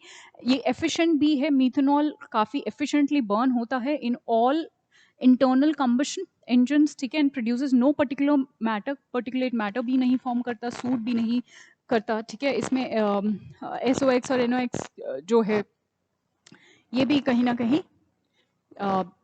जो है बहुत ही एकदम जीरो क्वांटिटी में प्रोड्यूस होते हैं. तो ये रेजिड्यूज भी ये प्रोड्यूस नहीं होते हैं. So that therefore it causes no less pollution, and the easily available इसका raw material होता है. As I've told you, biomass से भी ये produce हो जाता है, and biomass is we can get it from every household of our country. So biomass is that easily available. So you can imagine how efficient and how the availability factor is great. Transportation sector, methanol blending programme से जो petrol में जो हम methanol blending programme अपना सोच रहे हैं, the cost of petrol is expected to come down by 10%. And also not just this, petrol में अगर हम ब्लेंडिंग करेंगे मीथेनॉल की, it is said that the pollution will also come to some, it will reduce to a greater extent. Means of employment, it is said that it is going to create 5 million jobs, right? 5 million jobs ये create करेगा. And we were talking about the transportation and the petrol thing ना, so it is said that 33% pollution में reduction होगा if we blend the methanol with the petrol we are using today, and 5 million jobs it will create. So it has definitely a great potential, right? Okay, So this was about methanol economy. Up next we have hybodont sharks. So just two things you need to remember कि exactly है क्या और अभी what is the recent context of it. Actually species particular जो news होती हैं उसमें आपको बहुत ज़्यादा PhD नहीं करनी होती है. Just few facts you need to remember. If there is a new species in the news, just few facts you have to remember. First is what exactly happened recently. What is the context of the entire news? And second, if there is anything important, the physical feature or some you can say some region which it belongs to. So you just those points you need to remember. उससे ज़्यादा आपको नहीं पढ़ना होता है. So the context is recently Geological Survey of India. Geological Survey of India, we know, is a very, very important body. Geological Survey of India is the scientific body of our country, of India, you can say. Okay, it is a scientific agency or a scientific body of our country, and it is the second oldest survey in India. Okay, second oldest survey, or you can say it is the second oldest body, not the survey. It is the second oldest body. Yeah, second oldest body. After what? After Survey of India. Survey of India is the oldest agency of our country, right? When it comes to these survey and all these things. Okay? So this provide basically, what does this do? This provides the basic earth science information to the government. Okay? You can write this 2-3 points about Geological Survey of India. It is a scientific agency or a scientific body of our country, and it is the second most oldest, because first the oldest body of our country, Survey of India. And Geological Survey of India provides the basic earth science information जो है वो government of India को ही provide करते हैं. These are some of the factual points regarding Geological Survey of India. So recently Geological Survey of India और IIT Roorkee ने ये species को discover किया है, which is hybodont shark. कहाँ से discover किया है? This is also a factual point you have to remember. They have discovered it from Rajasthan, Jaisalmer district of या जैसलमेर बेसिन ऑफ राजस्थान. ठीक. हाइबोडोंट शार्क के कुछ फिजिकल फीचर्स के बारे में let's see some of the physical features of hybodont shark along with this little bit of historical background of it. So hybodont shark जो है, it dominated both in marine and freshwater environment. Again, a factual point you have to remember. They can ask you, it is a freshwater animal or it is a marine or it is a brackish water animal. So you have to remember कि ये marine और freshwater दोनों ही environment में लेती थी ये shark during the Triassic and early Jurassic period. So it belonged to this period. However, they started to decline in marine environment from middle Jurassic onwards. Middle Jurassic से इन्होंने इनका decline होना शुरू हो गया until they formed a relatively minor component of open marine shark assemblage, and they finally became extinct at the end of Cretaceous time, which is 65 million years ago. तो इनका extension जो है 65 million years ago हो चुका था. If we see the physical features or the picture of it, this is how it used to look. इनकी जो spine होती थी वो poisonous spine होती थी, and this is hybodont shark, the physical look of it, right? So that is all you need to remember, that we have discovered it. GSI and IIT Roorkee have discovered it from where? From Rajasthan, Jaisalmer basin of Rajasthan, and it got extinct in Cretaceous period, or you can say the 65 million years ago ये extinct हो चुका था, right? That was all about the shark. Up next we have Amazon of Europe. Amazon of Europe. What recently has happened? Mura, Drava and Danube, MDD जिसको हमने बोला है, they were declared as the world's first 5-country biosphere reserve.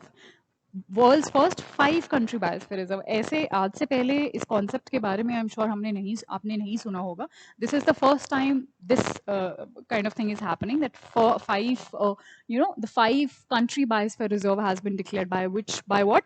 By UNESCO, that is United Nations Educational, Scientific and Cultural Organization. Okay, UNESCO, we know it is what? It is a specialized agency of United Nations. ठीक है. If we talk about MDD, which is Mura, Drava and Danube, then what is it? ये biosphere reserve है, which covers 700 kilometers of Mura, Drava and Danube rivers. Mura river which is in Austria. ठीक है. ये अगर मैं बता दूं आपको briefly, we are talking about the European part. ठीक है. दानुबे की अगर हम बात करें, so it is in Germany. ठीक है. ब्लैक फॉरेस्ट आपने सुना होगा जर्मनी में. सो ब्लैक फॉरेस्ट वाले रीजन में ही this river flows in Germany and the stretches across Austria. We see here this is the European map और ये स्ट्रेच मैं आपको दिखा देती हूँ. Austria, Slovenia, Croatia, Hungary and Serbia. 1 2 3 4 5. So these are the 5 countries जहां पर ये बायोस्फीयर रिजर्व डिक्लेयर हुआ है. Okay, this was about the European biosphere reserve. हमारे examination perspective say what is more relevant is to know about India's biosphere reserves. हमारे जितने भी biosphere reserves हैं उनके बारे में हमें पता होना चाहिए exact their location. If there is any particular flora or fauna which is found in those biosphere reserve, that also we must remember. So to tell you about the biosphere reserves in our country, let me just quickly tell you the names of it. The rest is your work. You have to go and find out the species or the flora and fauna which are found in these biosphere reserves. The first one is cold desert. ठीक है, जो यहाँ पर आपको हिमाचल प्रदेश में मिलेगा. Then you have Nanda Devi which is in Uttarakhand, right. Kanchenjunga जो कि आपको सिक्किम में मिलेगा. Dihang Dibru you will find it in Arunachal Pradesh. Dibru Saikhowa which is in Assam. Then Manas भी आपको असम में मिलेगा. There is one point I want to tell you here. First is you have to remember the direction. ठीक है. UPSC can ask you कि okay, they can give you Manas, they can give you Dibru Saikhowa, and they'll give you Nokrek, and then they'll ask you कि arrange them from east to west direction or north to south direction. तो आपको exact location भी पता होनी चाहिए सारे national सारे biosphere reserves की. Then you have Nokrek in Meghalaya. Simlipal आपको उड़ीसा में मिलेगा. सुंदरबंस वेरी वेरी इंपॉर्टेंट आपको वेस्ट बंगाल में मिलेगा and very easy also to remember. Important इसलिए है क्योंकि हम डिटेल में पढ़ेंगे. ठीक है. In my next slides, I have a topic about Sundarbans, so do not worry. I'll cover a little bit of detail about Sundarbans also. But as of now, we are only looking at the location of these biosphere reserves. Then you have Panna, Achanak Marg and Panchmari. ये तीनों ही आपको मध्य प्रदेश में मिलेंगे. Run of Kutch, you'll find it in Gujarat, and you have to be very very mindful about the location of run of Kutch. ठीक है. Run of Kutch आपको यहाँ पर देखने को मिलेगा गुजरात में. ओके. शेषाचलम आंध्र प्रदेश में आपको मिलेगा, right. Then you have Agasthya Malai Kerala और तमिलनाडु के बॉर्डर पे, और ये भी नीलगिरी भी आपको यहाँ बॉर्डर एरियाज पे मिलेगा. Then you have gulf of Mannar and this is great Nicobar in Andaman and Nicobar islands. Yeah I think we are done with pretty much all of them, right? Yeah. So this was about the biosphere reserves in India, their location and their exact positions. Okay, state-wise and even otherwise. I mean the exact location you have to remember. तो सिर्फ ऐसा नहीं है कि आपको यही याद रखना है कि okay, Similipal is situated in Orissa. No, you have to exactly remember कि अच्छा नॉर्थ ईस्टर्न पार्ट में सिमलीपाल situated है. ठीक है. और सिर्फ उड़ीसा याद नहीं रखना है, ये भी याद रखना है कि नॉर्थ ईस्टर्न में वो सिचुएटेड है. Because the level of examination is getting tougher day by day, so they are not going to ask you the direct questions. They are either going to ask you to arrange them or you know somehow they are going to ask you. तो आपको थोड़ा सा mindful होके, थोड़ा सा careful होके चीज़ें पढ़नी है. Up next, we have 15th COP on Convention on Biological Diversity. 15th Conference of Parties on CBD. Okay. So we have a while ago, we have read about what? CBD. CBD के बारे में हमने पढ़ा. UN CBD, how it took birth, we read. ठीक है. How it formed exactly from UNEP, हमने देखा वो, right? from Rio, basically Rio summit से इसकी formation हुई थी. Then we read about 2 meetings, COP5, COP10, and the third one was COP15, जो हम अभी पढ़ने वाले हैं. COP10, you remember Cartagena protocol के बारे में हमने देखा, which is related with LMOs. Then Nagoya protocol, which is related with ABS, access and benefit sharing, or the equitable distribution of the generic resources present. And then COP15 will deal with. Okay? Just to give you a broader perspective, just to give you a little connection as to what COP15 we are talking about, I had to draw this. Now let us come back to 15th COP of CBD. So recently, Kunming Declaration took place, which was adopted by 100 countries in the 15th meeting, जो कि एक virtual meeting हुई थी, wherein we adopted this, thing, और जो कि it happened under UNCBD. This we all know. What was the theme of COP15? This theme could be important for our examination perspective, so you must remember this. It is ecological civilization, building a shared future for life, for all life on Earth. What is this Kunming Declaration? So it basically calls upon all the parties to mainstream biodiversity protection and decision and recognize the importance of conservation in protecting the human health. So it also talked about, it not just talked about the environmental concerns, it also talks about the human health. And it also says that isko agar humne adopt kiya, the nation have committed themselves to support the development, adaptation, implementation of an effective post 2020 implementation, ठीक है, plan, capacity building action for the Cartagena Protocol on biosafety. So this also talks about human health. This also talks about Cartagena Protocol, wherein we talked about the proper or the harmless exchange of the living modified organisms from one country to another. तो ये 15th जो protocol है, 15th जो session है, it talked about all these things. Right यहाँ पर आपको ये एक स्टेटमेंट में मिलेगा by executive secretary convention on biological diversity, and she says that addressing the challenge of halting ongoing losses of the species and genetic diversity and damage to our ecosystem will determine the well-being of humanity for generations to come. Protecting nature invaluable contribution to people requires that we harmonize our policies and actions at every level. Okay, this was about 15th Conference of Parties. Up next we have waste to wealth. Again एक important topic है, waste to wealth, because I'll tell you context इसका यही है कि अभी recently जो हमारे principal scientific advisor हैं, so office of the principal scientific advisor of the government of India, under its waste to wealth health mission, they have launched a fellowship. That fellowship is called स्वच्छता सारथी fellowship. ठीक है, इस fellowship के बारे में हम समझेंगे, साथ ही साथ हम समझेंगे what is this waste to wealth project और this mission. This basically is कि वेस्ट प्रोडक्ट से हमें कुछ wealthy products बनाने हैं, as simple as that, as the name itself indicates. So this mission will identify, develop, deploy technologies to treat waste, so that we treat our waste products properly, and then we generate what? Energy from, or extract something worth out of that waste. This is basically the idea behind waste to wealth, that we recycle them or we regenerate them so that we extract out something better, something worth out of that waste.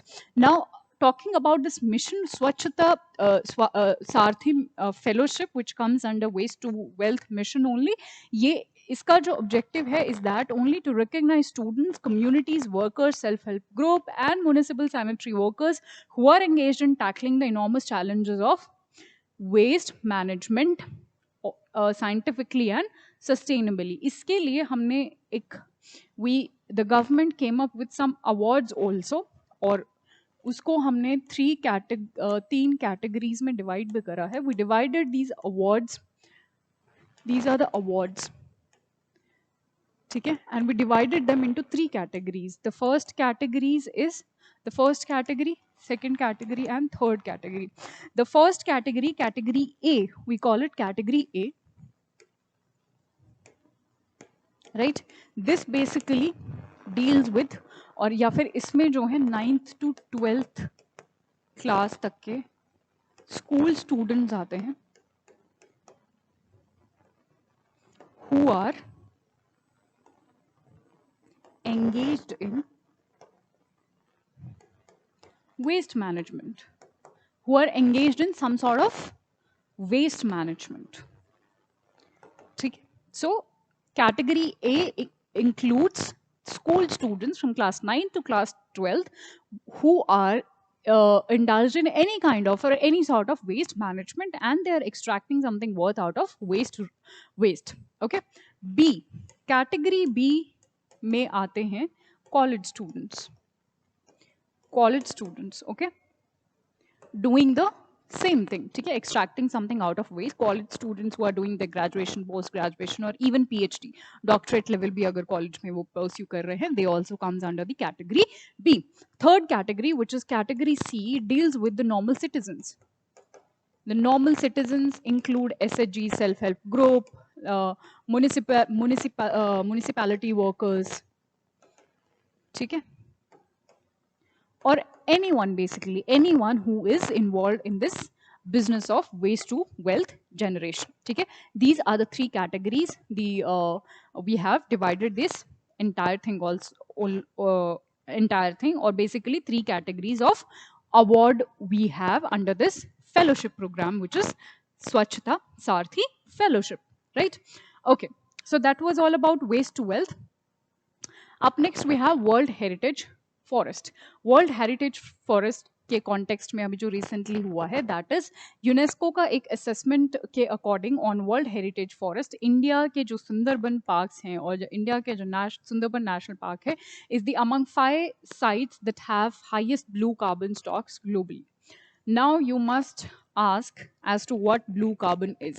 Blue carbon is nothing but just जैसे हमारा carbon, हमें पता है carbon oceans में, forest में sink होता है या सेव होता है या स्टोर होता है. सिमिलरली कोस्टल एरियाज में, या फिर आप बोल सकते हो that carbon is stored in coastal और the marine ecosystem, and we call it as blue carbon, the carbon which is stored in the marine or the coastal ecosystem. I'll just write it here. Carbon stored in coastal or marine ecosystem,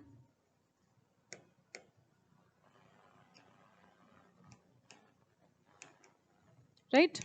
उसी को हम कहते हैं blue carbon. Clear? Okay. So UNESCO recently, which is a specialized body of United Nations, they have recently said that India का जो Sundarban national park है, which is situated in West Bengal. See, this is India's map. West Bengal you'll see here. Sundarban Islands आपको यहाँ पर मिलेगा. If we zoom it in here, so you'll find this is West Bengal and these are Sundarbans. यहाँ पर आपको ये mangrove की species बहुत सारी देखने को मिलेंगी. These are the mangrove as you can see here. This is Bay of Bengal. ठीक है, यहाँ पर आपको वेस्ट बंगाल या कोलकाता मिलेगा. ठीक है, यहाँ पर अरेबियन सी है. ठीक, this is map just to show you where exactly this place is situated.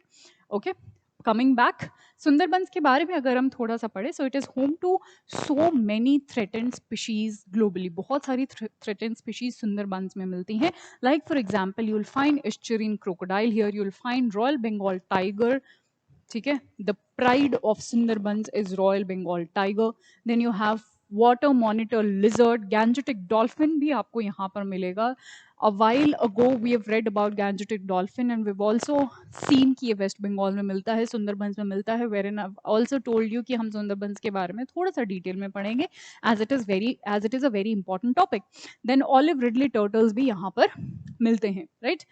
Up next, then we have, according to the research, India के जो सुंदरबंस हैं, they are the blue carbon, they have one of the largest blue carbon storage now in the world. And blue carbon stocks है, तो मतलब ये बहुत अच्छा है. They are storing the carbon dioxide. अगर सुंदरबंस नहीं रहेंगे, if we do not maintain them, if we do not strengthen them, if we do not keep them intact, the carbon will come the carbon will get released and will come into the atmosphere and will cause harmful impacts, as we all know. So this blue carbon stocks is really, really helpful in mitigating the climate changes and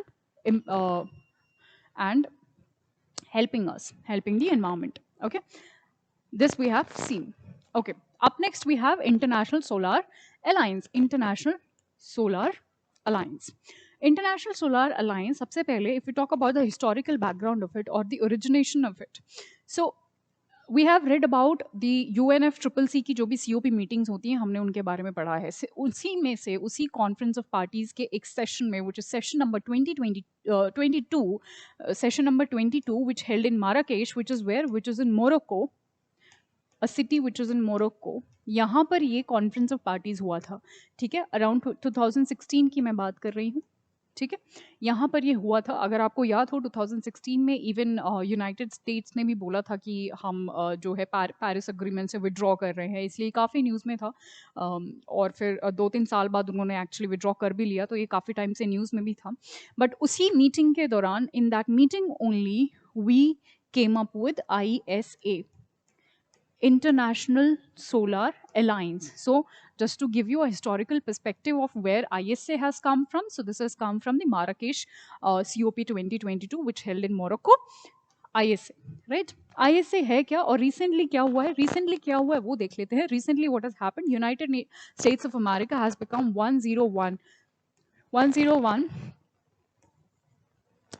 member country or member country to join the International Solar Alliance. So USA ने भी अभी International Solar Alliance को join करने के लिए बोला है. ठीक है, earlier the 4th General Assembly of ISA was held, but अभी अच्छा ISA के बारे में हम देख लेते हैं. ISA, as we know, it is basically ये कुछ group of countries है which the countries which belong from or which comes under or which falls under Tropic of Cancer to Tropic of Capricorn. यहाँ पर जो countries पड़ती हैं, उन countries का ये group है. And what is the objective? What is the major objective of this? ये basically they want to harness or they want to exploit this solar energy present at this location, or you can say the global deployment of over 1000 gigawatt of solar generation capacity and mobilization of investment of over $1,000 billion into solar energy by 2030. This is the major objective. In short, they want to harness, we want to utilize, we want to exploit the solar energy present, especially at these countries.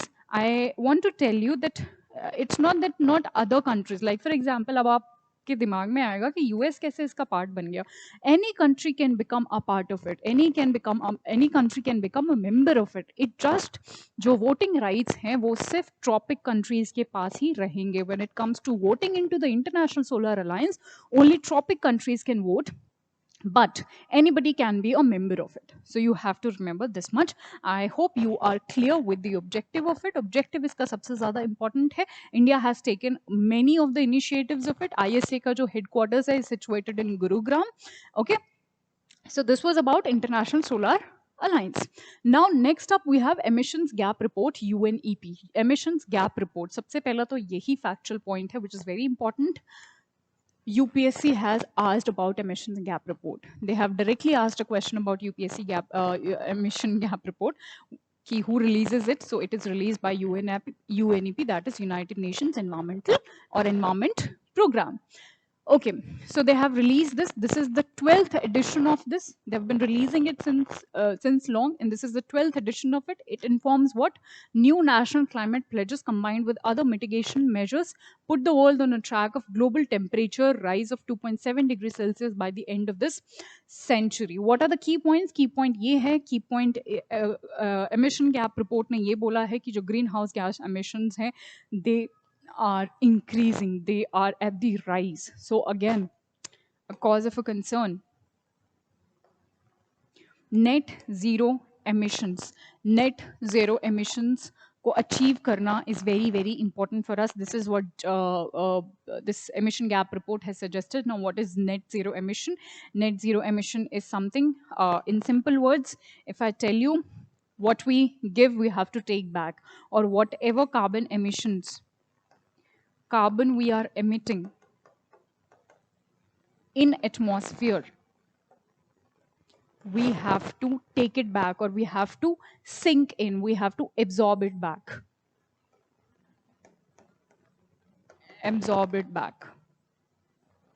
Okay? Like for example, if we are emitting 10 units of carbon into the atmosphere, it is our duty that using certain technologies or using certain adaptation methods, we absorb those 10 units back from the atmosphere so that we can maintain our neutrality in the atmosphere, and in turn it doesn't bothers us, or it doesn't harm us in our environment. Then it talks about global warming, which is also increasing day by day. Okay? These are some of the key points, but what is most important, the most important fact that you have to remember regarding emission cap report is that it is released by UNEP, United Nations Environmental Program. All right. So if you talk about the initiatives which were taken to reduce these emissions by India के द्वारा कुछ लिए गए initiatives की अगर हम बात करें, so सबसे पहला है we have shifted from Bharat stage 4 to Bharat stage 6 so that the green house gases का जो emissions है उसको हम कहीं ना कहीं curb कर सके. So this is one of the initiatives we have taken in our capacity, in our national capacity. Second is distribution of LEDs. हमने LEDs का light emitting diodes का distribution किया है. अब जो conventional bulb जो हैं, जो energy ज़्यादा use करते हैं, उनको हम नहीं use करते. Now we use LEDs. Under which scheme? Ujala scheme. Then formation of ISA. We have just read about ISA, so that tropic countries पे जो सोलर एनर्जी अवेलेबल है, we can exploit that, we can harness it, utilise it to our benefit, so that renewable energy का जो भी renewable energy को हम ज़्यादा से ज़्यादा use कर सके, and we can have a alternate source of energy from the conventional source of energy. We must have a alternate, and to achieve the same, ISA was the one, and it is also our mission under solar mission, that we have to produce 100 gigawatts of energy, 100 gigawatts of solar energy. Renewable energy is a bigger term. Renewable energy may be solar energy. हमें 100 gigawatts produce करनी है by 2022. This was envisioned by our government. Okay? And then we have NAPCC, which is National Action Plan on Climate Change. I've told you that it was a plan which we launched as a solution, which the government launched as a solution to mitigate the climate change. In which year? In 2008, wherein the government planned that, okay, we categorize certain solutions into 8 parts, and we will achieve them, we will implement it so as to curb the climate change. And the first mission was National Solar Mission. As I've told you, National Solar Mission, jahan par our basic mission is to achieve 100 gigawatts of energy through solar power by 2022. The next goal of under NAPCC is national mission on enhanced energy efficiency. उसके लिए हमारे पास बहुत सारे गृहा करके और बहुत सारे ना इनिशिएटिव्स इसके अंदर भी हैं. Then we have national mission for sustainable habitat, water mission है हमारे पास, ठीक है. उसके बाद national mission on sustainable Himalayan ecosystem. We also have to take care of the Himalayan ecosystem and about it sustainability. Then we have National Mission for Green India, and then we have also a mission which caters the agricultural needs, or which caters the agricultural sustainability. Next, we have National Mission for Strategic Knowledge on Climate Change, which talks about knowledge, strategic knowledge, right? So these are some of the initiatives. These are very very important. अगर हम prelims की बात करें तो prelims में आपसे direct question in missions के बारे में पूछ सकता है. If you talk about mains perspective, so mains में आप ये quote कर सकते हो, wherein they ask you about what all are the initiatives the government has taken with respect to the climate change. So these are some of the initiatives we have taken. Okay, all right. Up next, we have UNEP, Scientific Assessment of Plastic Pollution. UNEP, Scientific Assessment of Plastic Pollution. Again, काफ़ी important topic है. So, but before that, you all know about this body. I've been repeating it. 1972 में ये आया था. That is why we celebrate 5th June as the Environmental Day, because UNEP got formed that day. ठीक है. Context क्या है? UNEP has release this report जिसका title था from pollution to solution. again, you have to remember the title as well. At times they can ask you, so you never know. We have to be prepared for every uncertainty for the exam and for the life as well, I think. Yeah. A global assessment for marine litter and plastic pollution. This was the theme of, this was the title of the report. What was the purpose of this report? This report basically tells you the severity of the marine litter and the plastic pollution we have. Okay? So it tells you about the magnitude of the marine litter and the plastic pollution, and reviews existing the solutions and the action.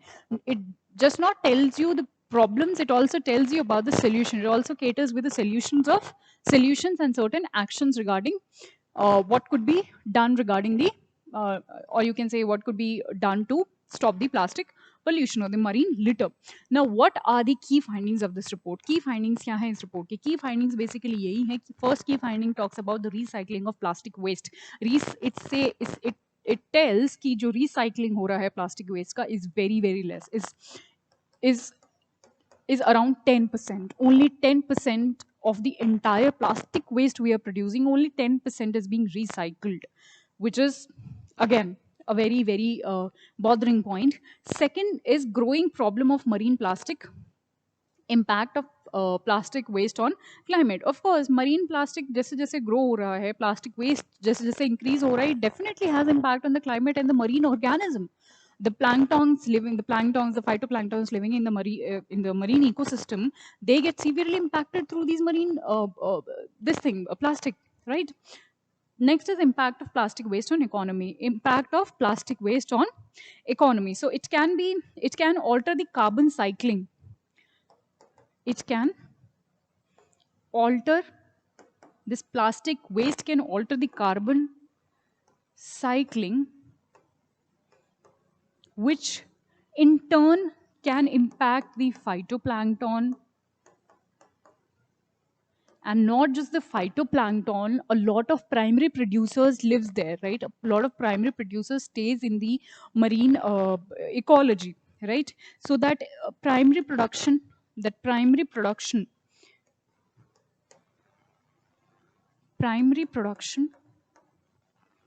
can also get altered, directly impacting our economy, because everything is interrelated. ठीक है? Even their production can impact our economy. ठीक है? सब कुछ interrelated है. Okay, so these were some of the findings. अगर हम कुछ facts के बारे में बात करें, UNEP के कुछ facts के बारे में, so this we have read, इसका जो headquarter है situated in Nairobi, which is in Kenya. ठीक है? इंडिया इसका member है. Again, a very important point you must remember. It can ask you, UPSC can ask you whether India is a member of UNEP or not. So yes, we are a member of UNEP. All right. So this was about scientific assessment of plastic pollution.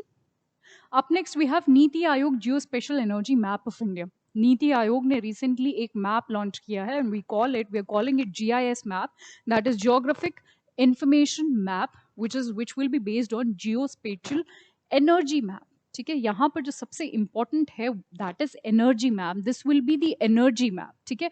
Map का basic काम क्या होता है? Is to locate the places. If we want to travel somewhere, we put it in map, and then it takes us to the desired location. Similarly, energy map क्या करेगा? Suppose we want to know the places of the coal. ठीक है?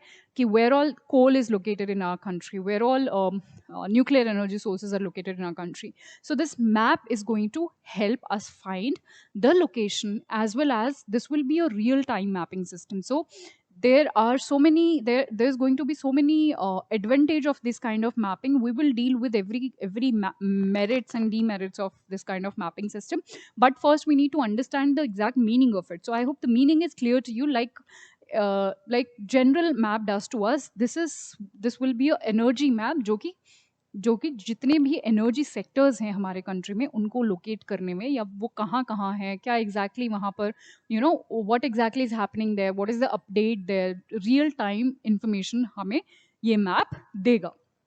Okay, so it is developed by what? Developed by which department? It is developed by Niti Aayog. This you have to remember, in collaboration with ISRO. ठीक है। सो ये दो factual points हैं जो आपको याद रखने हैं, that NITI Aayog and ISRO, these are the two bodies जिनके कोलैबोरेशन से ये बना है, एंड एनर्जी मिनिस्ट्रीज ने भी इसको कहीं ना कहीं सपोर्ट किया है। And what is it going to do? It is going to provide us a holistic picture of what all the energy resources we have in our country, pertaining to what the location of it, what are the updates, if there is any construction going on, if there is any kind of work going on, if there is any kind of problem they are facing. So everything we are going to get at a one place using these maps, जो कि बहुत ही ज़्यादा, आई am sure बहुत ही ज़्यादा helpful होने वाला है हमारे लिए। तो इसके लिए आपको नीति आयोग याद रखना है। NITI Aayog is the body who is preparing all of this, ठीक है। What is the significance of it? So it aims to identify sources of energy, this we have dealt with.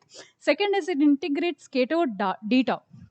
तो बहुत सारे अभी क्या है, क्योंकि we do not have a single platform to get to get all these type of work done at one place. So the data pertaining to the energy sector is scattered among a different organizations, scattered among a lot of organizations.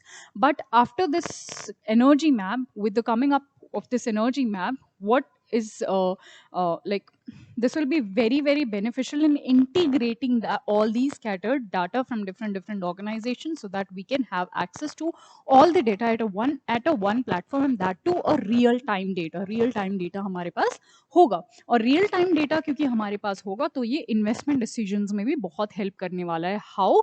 So if suppose you have to invest into a particular energy resource, but you do not have proper information about it. You can't really travel every day and every time.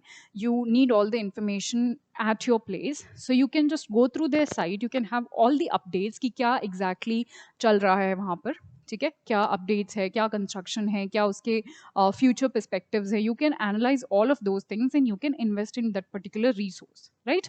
Not just this, not just it will help us in the investment purposes, but it will also help us in catering the disasters, ठीक है. Disaster management के लिए भी ये बहुत helpful होएगा. So not just the investment, disaster management में भी ये हेल्प करेगा, क्योंकि because this is a real time update, so it will keep updating us if there is any possibility of any kind of disaster in any kind of, suppose coal field, ठीक है, किसी coal field में या किसी nuclear power plant में कोई disaster आने की संभावना है, if there is any possibility of any kind of disaster, it will update us so that we can take proper measures. The government can the concerned authorities can take proper measures at the right time, right, ठीक है. Right time पे proper measures लेना ज़्यादा ज़रूरी है, otherwise it doesn't really help beat your policies और your life. Okay, so this was about the investment decision and this thing. Okay, I am sure आपको ये टॉपिक बहुत अच्छे से अभी क्लियर नहीं हुआ होगा. आई नो आपको ऑब्जेक्टिव समझ आ गया होगा, but to give you more clarity, let me show you this energy map. Energy map अगर आप देखेंगे तो आपको बहुत अच्छे से समझ आ जाएगा. सो this is the energy map of India 2021 and a very beautiful map. Okay, so like you can see कि this, suppose this pink region, as you can see here, this pink region, it tells what? It tells that we have wind energy here, ठीक है. Renewable energy हम इस map के through देख सकते हैं कि कौन से पार्ट, कंट्री के कौन से पार्ट में which type of renewable energy और which type of sources we have.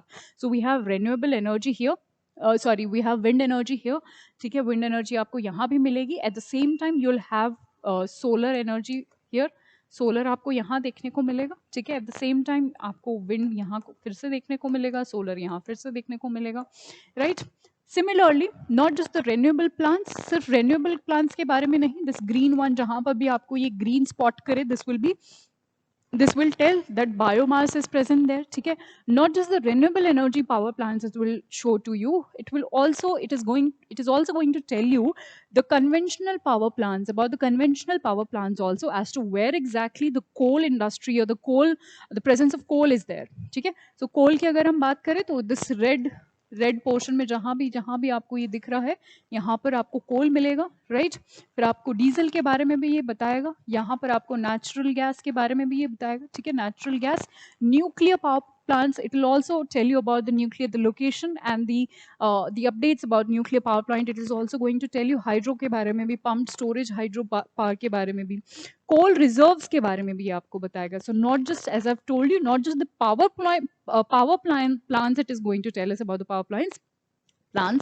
It will also tell us about the reserves we have in our country. ठीक है, कितना रिजर्व कहाँ पर है वो भी ये मैप हमें अपडेट करेगा. So you can imagine how important this initiative is. So it will tell you about the coal mines, it will tell you about the lignite mines, captive coal mines, coal washeries, coal blocks के बारे में भी और coal field के बारे में भी बताएगा. Not just that, it will also tell you about the petroleum reserves or the petroleum sectors in our country. That is oil and gas wells कहाँ पर situated हैं, LNG terminals कहाँ पर हैं, refineries जो भी situated हैं वो कहाँ पर हैं. ठीक है, LPG bottling plants कहाँ पर हैं, if we have ethanol plants, so where all those ethanol plants are situated, right? Then natural gas pipelines के बारे में भी और petroleum products pipeline के बारे में भी it is going to tell us, right? So this is the energy map of India wherein you can see all of it. अभी तो this is just one map. If you go at their site, अगर आप इनके site पे जाएंगे तो बहुत detail में भी map इन्होंने दिए हुए हैं. Like for example, इन्होंने सिर्फ एक गुजरात का map दिया हुआ है, एक सिर्फ केरला का या साउथ इंडिया का एक मैप दिया हुआ है, wherein they have given all the details about all the power plants or the reserves they have. ठीक है, this is just a brief or the broader map I have taken. We are not going into that much detail. उतनी detail हमारे exam के लिए भी important नहीं है, but in case you are interested to go into the details of this, you can visit the site, right? You can visit this site and you can see the detailed map of every region. They have provided you with detailed map of every region. I've seen those maps. If you are also interested, you can go and see those maps. Right, up next we have COP26, it's achievements in scope. As I've told you कि COP जो conference of parties हैं उनकी meetings होती रहती हैं, ठीक है, और COP26 was one of the latest meetings we came across and a very very important meeting, क्योंकि एक तो बहुत सारे pledges हमने लिए हैं और इंडिया ने बहुत सारे स्पेशली इंपॉर्टेंट pledges लिए हैं, तो वो भी हम पढ़ेंगे. ग्लोबली क्या हुआ है वो भी हम जानेंगे. What had happened at the global level, we'll understand it, as well as we'll also understand what are the important pledges India had taken with respect to mitigating the climate change in COP26, Conference of Parties 26. So COP26 सबसे पहले तो हुआ था ये Glasgow में, UK, Glasgow which is in UK, Europe में जो है, right? Okay, let me first tell you about the 4 things, or you can say the 4 points. Like I am writing it, this is a very nice way, this is a very good way to make your notes. You can always divide the points like this, तो ऐसे revise करना बहुत easy हो जाता है. That is why I always keep my points like this. It gets very easy for you to remember this whenever you revise your own notes. कई बार ऐसा होता है कि हम खुद notes बनाते हैं, but we when we come back, when we revise it, we really can't figure out what is what. So but if you will design your notes like this, it'll be very easy for you to understand your own notes. So there are certain points, there are certain you can say promises we took as a global world, that what all exactly we will be achieving in COP26. COP26 में हमने global leaders globally कुछ commitments करे हैं. What are those commitments? सबसे पहला, the first is net zero by 2050. Do not worry, I will make you understand what net zero is, and we have promised about achieving it by 2050. Okay, this is the first goal. Second goal is adapting and protecting, or adapt and protect the natural habitats and communities. Okay, that we have to adapt to certain technologies and we have to adapt to certain methods that we are able to protect the natural habitats and protect various communities, okay, from the adverse impact of climate change. This was the second point. Third point is mobilize finance. हम ये समझेंगे mobilising finance क्या है, mobilising finance क्या है. Third है work together, sorry fourth है work together to deliver. Now let us decipher each and every one of them. Net zero by 2050. I have told you the meaning of net zero. Net zero matlab the carbon we are emitting in the atmosphere, we have to absorb it back. Like if we are emitting 10 units of carbon, we have to absorb those 10 units back so that carbon neutrality is maintained, right? So this is net zero.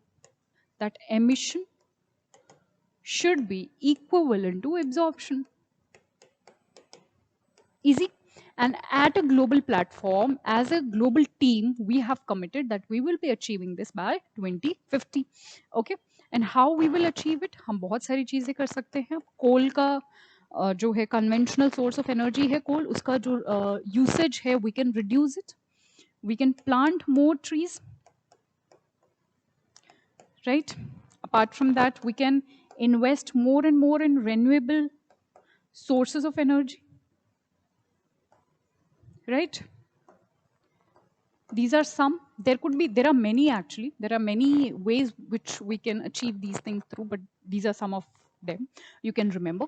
Then adapt and protect natural habitats and communities. I've told you that we have to protect our ecology. We have to protect the natural habitats of the species, as well as we have to protect the communities. And how are we going to do that? We will only be able to do that when we adapt to certain behaviors or certain technologies or certain methods to do it, right? ऐसे ही नहीं होने वाला, adaptation तो ज़रूरी है, ठीक है? Then we have mobilized finance.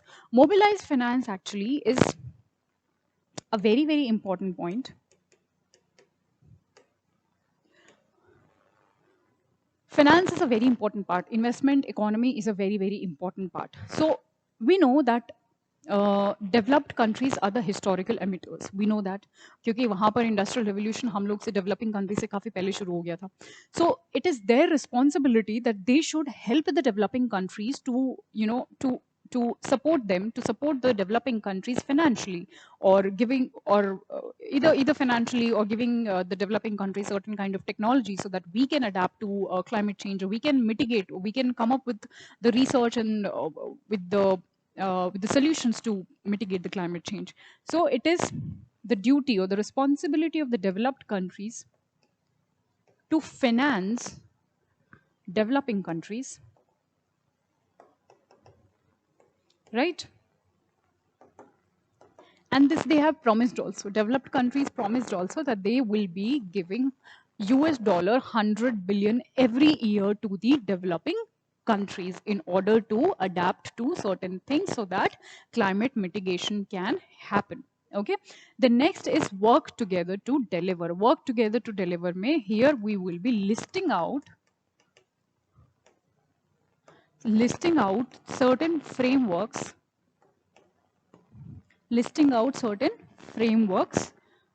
regarding what? Regarding Paris Agreement. तो पेरिस अग्रीमेंट हमें कैसे अचीव करना है या जो भी चीज़ें करनी है उसका हम एक फ्रेमवर्क लिस्ट आउट करेंगे इन वर्क टुगेदर टू डिलीवर वाले क्लॉज में, right? So these are the 4 points, so these are the 4 commitments we did as a global community. Now what is even more important for our examination perspective is to understand कि India का क्या stand था in this entire COP26, and that would be really interesting for us to know. Okay, COP26 and India. Okay, again I will be dividing it into the same this thing on the same lines, but there are 5 things which India committed. First is we committed that we will achieve our net zero by 2070. Okay, we'll understand this, how we will achieve this. We'll also see कि global community ने तो 2050 बोला था, but we are committing to achieve it at 2017. Is this bad? We will also see this. Actually, it is not bad because we are a developing nation. We have such high population. तो अगर 2070 तक भी हम कर लेते हैं तो it's not bad actually, right? Second is that we non-fossil fuels का जो प्रोडक्शन है या फिर नॉन फॉसिल फ्यूल से जो एनर्जी प्रोडक्शन है, we can say energy production,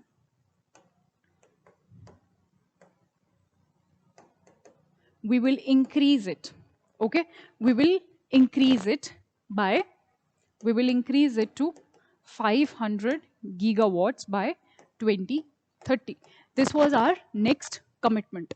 Third commitment, or the third thing which we promised, which we committed, was that we will be increasing the share of renewable energy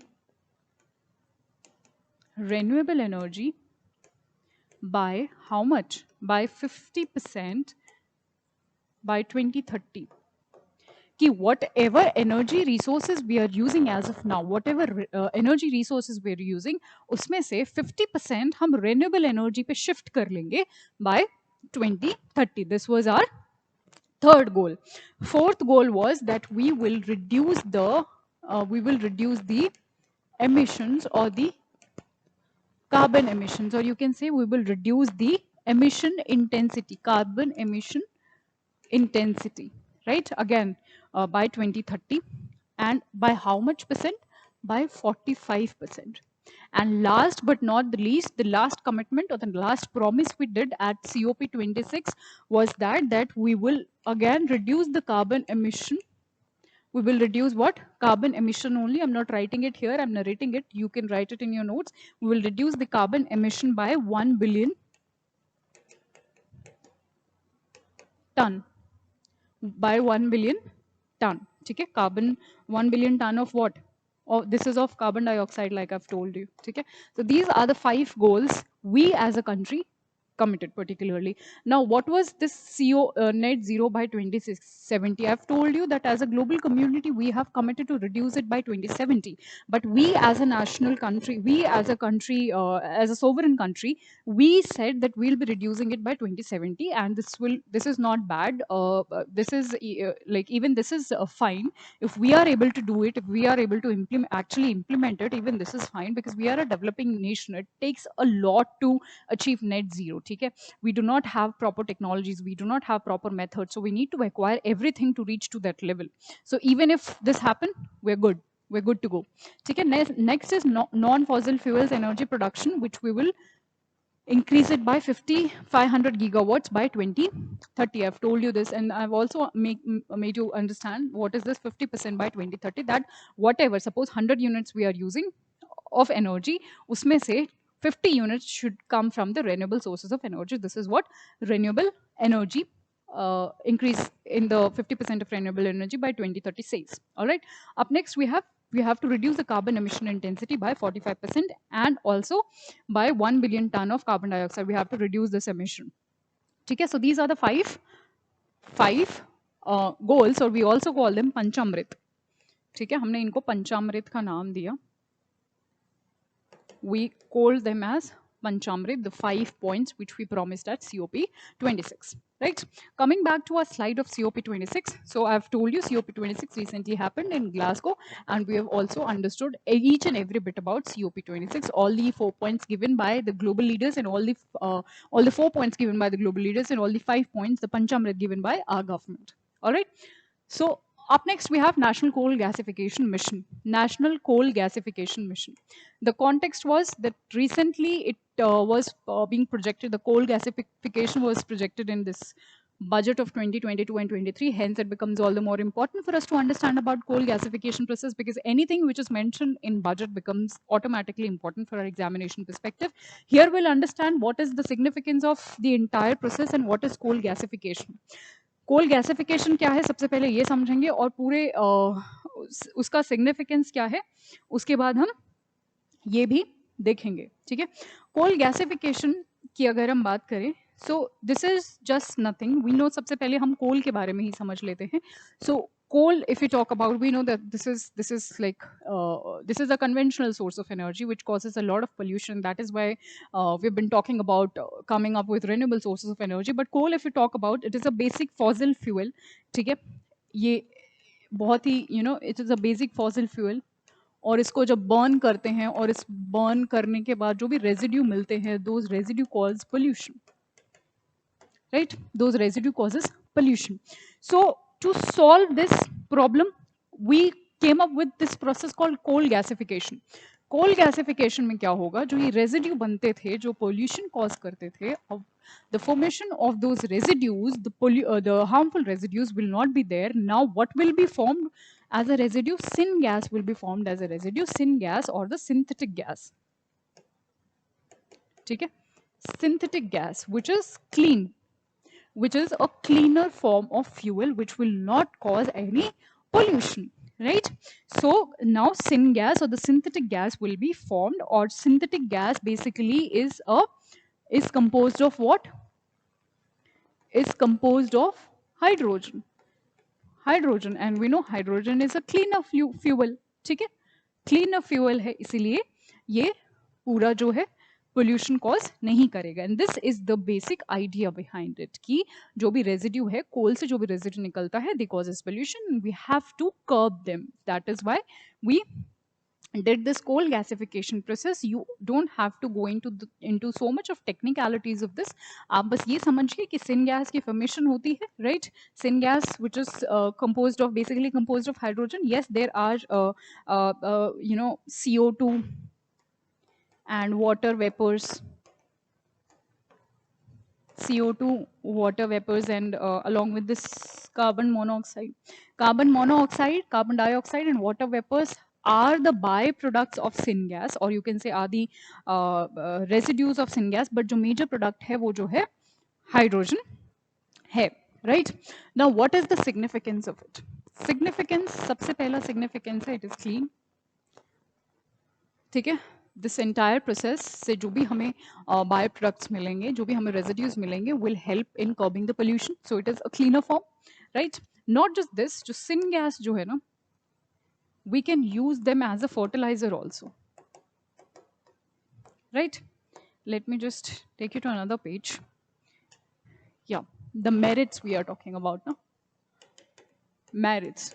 So cleaner form of fuel, and syngas is also used as a fertilizer, right? Along with that, iska jo transportation cost hai, transportation is easier, right? Transportation is also easier.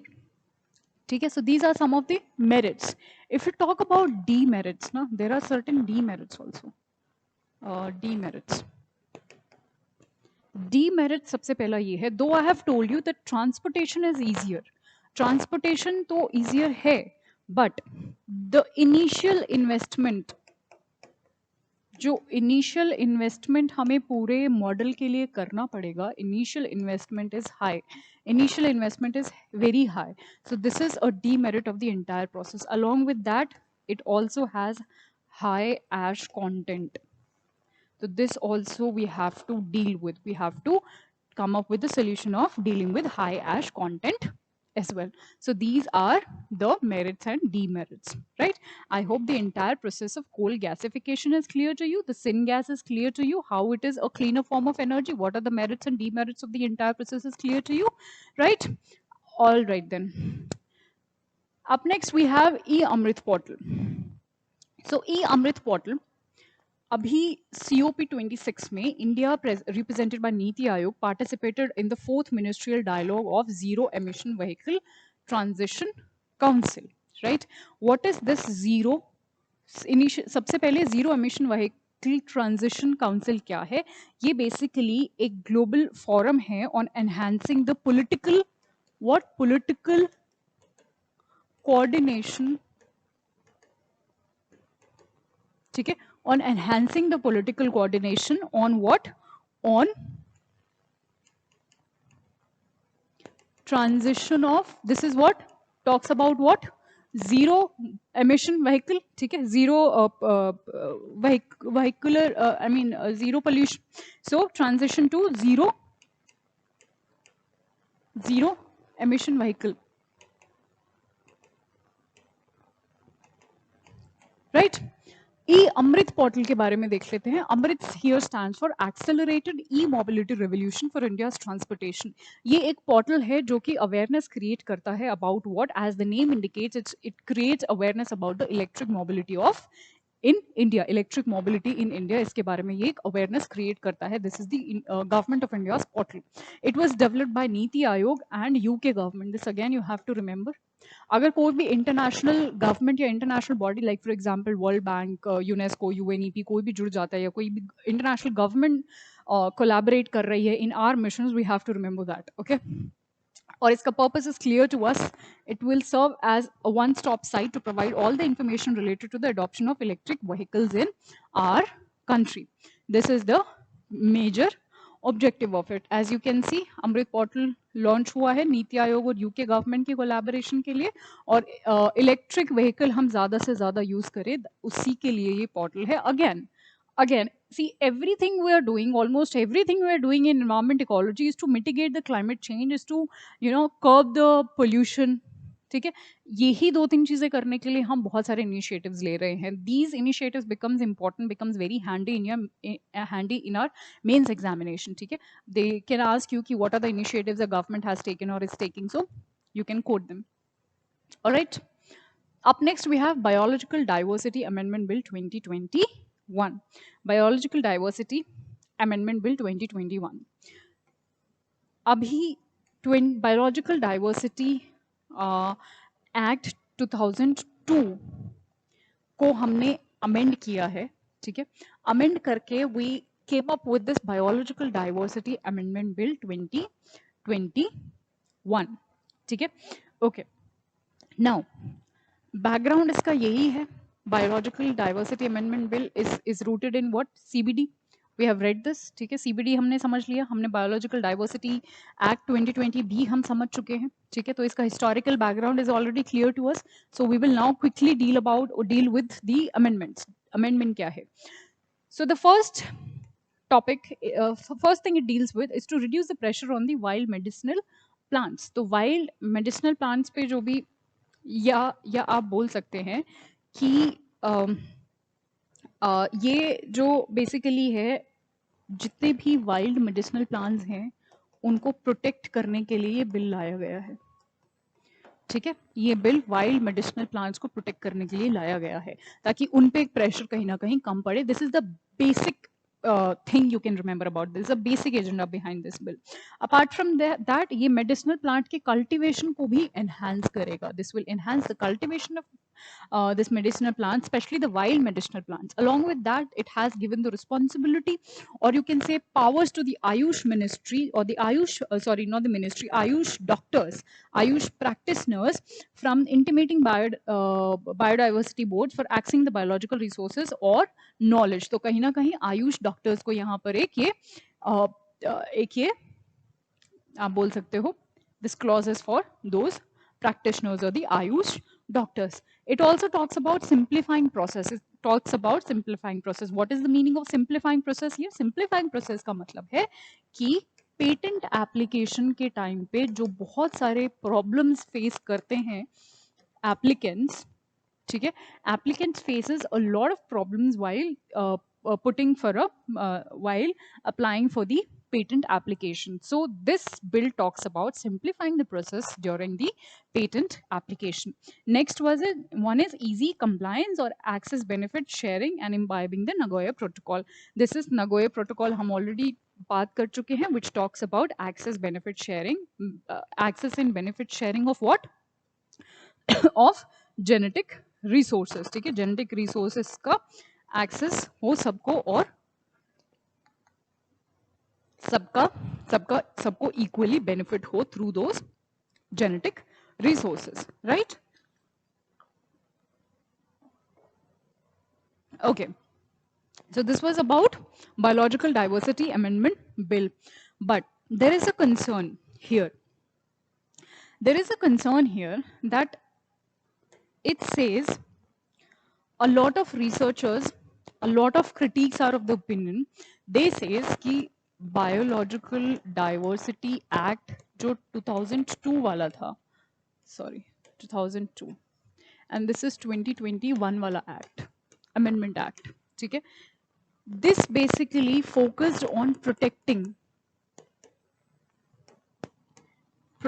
the biodiversity. We all know, but many critics are of the opinion that the amendment which came in 2021, it majorly focuses on commercialization. कि medicinal plants को आप उगाइए, ठीक है. Patent application के बारे में इन्होंने clauses डाले हैं, तो इट टॉक्स अबाउट कमर्शलाइजेशन, ठीक है. सो कमर्शलाइजेशन के यहाँ पर ज़्यादा बात हो रही है. ऑल्सो पब्लिक ओपिनियन भी यहाँ पर नहीं लिया गया है. Public opinion was not taken. Also, it has many points which are ambiguous in nature. Ambiguous nature के हैं वो, ठीक है. तो ये कुछ चीज़ें हैं जो थोड़ा सा आप बोल सकते हो, these are the loopholes of this amendment act of 2021, which is more focus, its more focus is on commercialization of the resources or the commercialization of the diversity. Then public opinion also was not taken as it was taken in 2002.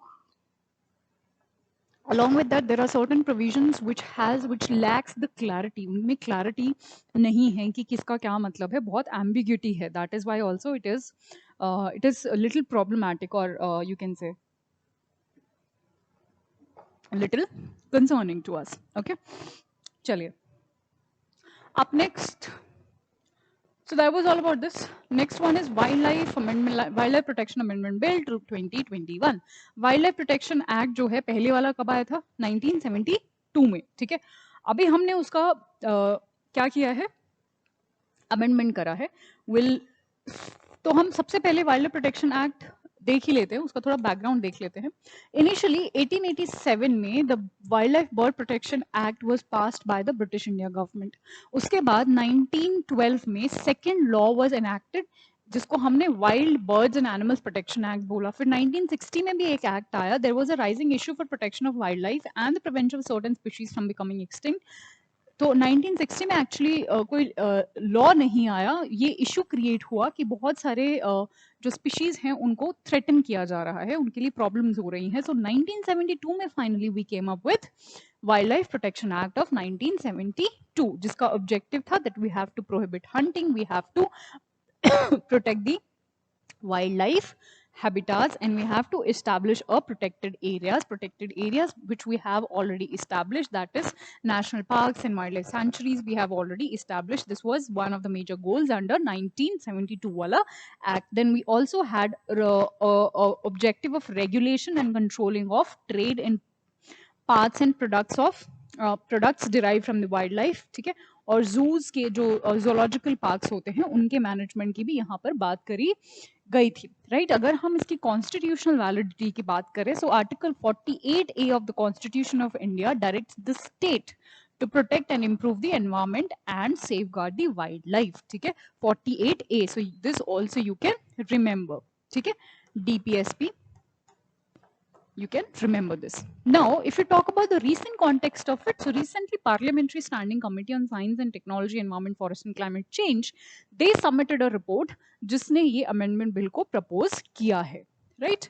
Let me see. हाँ जी, कुछ की features हैं इस bill के, ये हम देख लेते हैं. और ये की फीचर्स समझना ही सबसे ज़्यादा ज़रूरी है for us to see, for us to understand कि क्या important चीज़ें हैं जो इस बिल के तहत आई हैं, ठीक है. पहला है implementing provisions of site invasive alien species control of. Okay, हम साथ के साथ पढ़ते हैं सारी चीजें. सबसे पहले let me draw a line between 1972 wild life act और 2021, राइट. इसमें in 1970 वाले 2 में there were 6 schedules, right. 6 schedules were present in the act of 1972, right, wherein The distribution of these six schedule were four schedule were meant for animals, जहां पर protection of animals की बात होती है. One schedule talked about plant species and one species talked about vermin species, which vermin means which can be killed, जिनको हम मार सकते हैं and it is legal. Okay, like for example rats are the example of vermin animals. Okay, what is on the another hand, if we talk about 2020 wala bill, it has four schedules, right? It has four schedules, it does not have six schedules, and these four schedules also is divided into is how is it divided? 2 1 1. Two, they talk about, two schedule talk about protection of animals, one talks about, one of them talks about protection of what? Plants, again plant species. And one, this is important and this is new also, and this is what something what you have to remember is this one talks about for species, for a species, or you can say for a species listed under sites. ठीक है, sites में कुछ species listed हैं, उनकी protection के बारे में this amendment of 2021 talks about. One of its schedule under amendment of 2021 talks about the protection of species listed under sites. So this is something you have to remember. ठीक है, यही एक अलग point है pertaining to the first point, which is implementing provisions of site. Next is invasive alien species. Invasive alien species, and this is the invasive alien species, आपको पता है, these are the species, these are the exotic species, ठीक है, which comes into native place of a diversity and it harms the places, ठीक है. But this is a controversial point pertaining to the amendment to article, why I'm saying article, amendment bill of 2021. Why this is a controversial point? क्योंकि amendment bill of 2021, wildlife amendment bill of wildlife protection act amendment bill of 2021 ने जो invasive alien species का definition दिया है वो उसको बहुत narrow down कर दिया है. ठीक है, they have narrowed down the definition of invasive species. they उन्होंने क्या लिखा है invasive species को, कि invasive species वही है, सिर्फ वही है which comes from outside of India. ठीक है, but on the another hand, अगर आप convention on biological diversity की definition को देखें pertaining to invasive species, they have a very broader definition, and which is a correct definition. You can't just limit the definition of invasive species to such a narrow borders wherein it just includes कि native species का सिर्फ मतलब होता है कि if I mean alien species का सिर्फ मतलब होता है कि वो वाली species which are not from India or which is coming from outside India. No, it can't be the definition of invasive species. So this is a controversial point, or this is a point where a lot of critics are of the opinion that this is wrong and this should be changed, this should be corrected. ठीक है, control of sanctuaries centuries का control states को दे दिया गया है. I mean states को थोड़ा ज़्यादा एम्पावर किया गया है pertaining to control of sanctuaries. This is what has been mention in this bill. Next is conservation reserve. Conservation reserve ये पहले स्टेट्स के पास होता था, अभी सेंट्रल गवर्नमेंट को भी ये पावर दे दी गई है कि वो रिजर्व जो भी कंजर्वेशन रिजर्व के रिगार्डिंग जो भी पावर्स होती हैं वो सेंट्रल गवर्नमेंट को भी अभी दे दी गई हैं. This is what has been added to this new bill of 2021.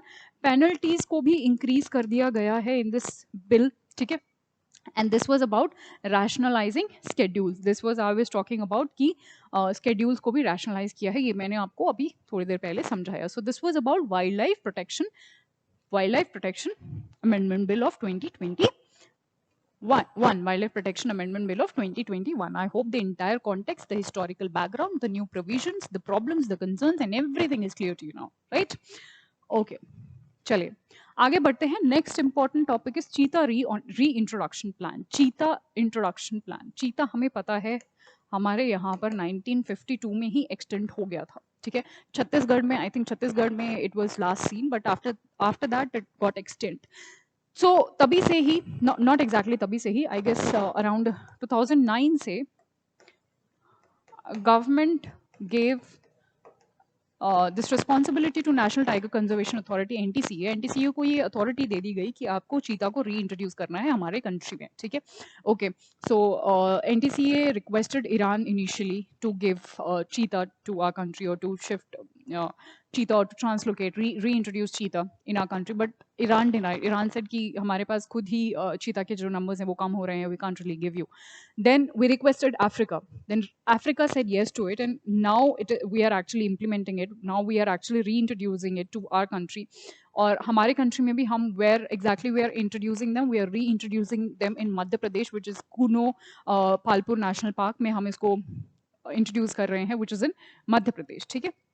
So this was the entire background of it. If we talk about Madhya Pradesh का ये यहाँ पर ये वाला part, right? यहाँ पर we are reintroducing it.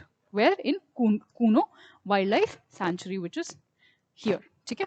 So these are some of the points you have to remember, right? चीता के अगर हम status की बात करें, IUCN status की बात करें, so this holds a very interesting status. So if we talk about the African cheetah. African cheetah is what? African cheetah is vulnerable. Because अभी काफ़ी numbers में present है African cheetah, इसलिए हमने vulnerable category में इसको रखा हुआ है. Whereas if we talk about Asiatic cheetah, तो आपको पता है एशिया में काफ़ी कम हो चुका है cheetah. Therefore we have put it under critically endangered.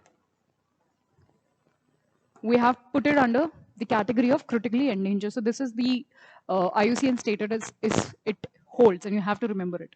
All right. Chaliye. Up next we have biodiversities 2030. This is biodiversities. So here we are mentioning two cities. Okay. We know कि in the race of development, in the race of infrastructure, we are somewhere ignoring our nature. And this is precisely this topic deals with. This topic bring our attention to that thing that we have to do our things, we have to do our development, we have to do our infrastructure sustainably, wherein we do not ignore our nature, we do not ignore our diversity, our ecology, and we take it parallelly along with the other developments we are doing. Okay?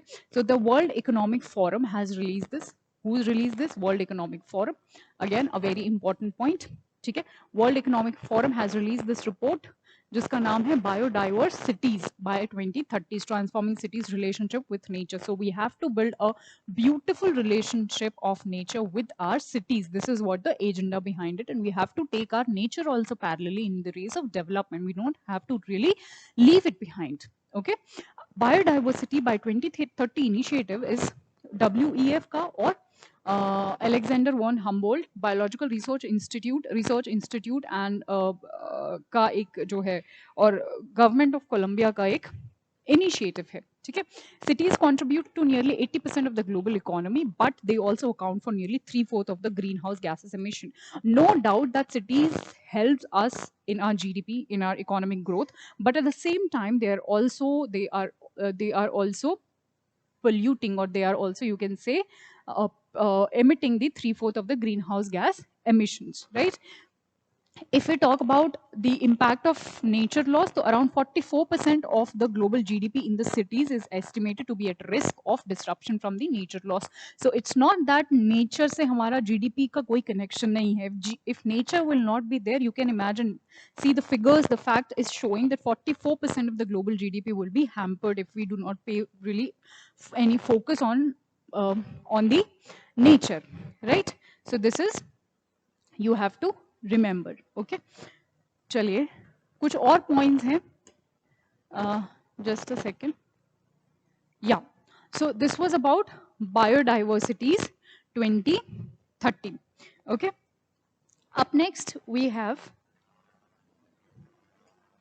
Jojila Pass, and a lot of passes, especially in the Himalayan region, you have to remember. ये एक कुछ factual points हैं जो आपको याद रखने हैं, and you'll only be able to remember them if you'll keep on revising your mapping portion. आप अपने maps को बार-बार एक बारी देखते रहिए, then only you can produce them in the examination. Otherwise बहुत difficult हो जाता है ऐसे maps को याद, ऐसे सिर्फ नाम को याद रखना. So whenever you read your geography especially. So you must make sure that you have your map besides, तभी आप retain कर पाओगे. Jojila Pass is the high mountain pass located in Kargil district of Ladakh. As you can see here, it is located in Ladakh, right? The pass links what? Leh को श्रीनगर से ये link करता है, and it provides an important link between the union territories of Ladakh and Kashmir. ठीक है, 2018 में ये tunnel project launch हुआ था. जोजिला टनल बनाने की हमने शुरुआत करी थी. The tunnel is Asia's longest and strategic bidirectional tunnel which will provide all weather connectivity between Srinagar, Kargil and this Leh.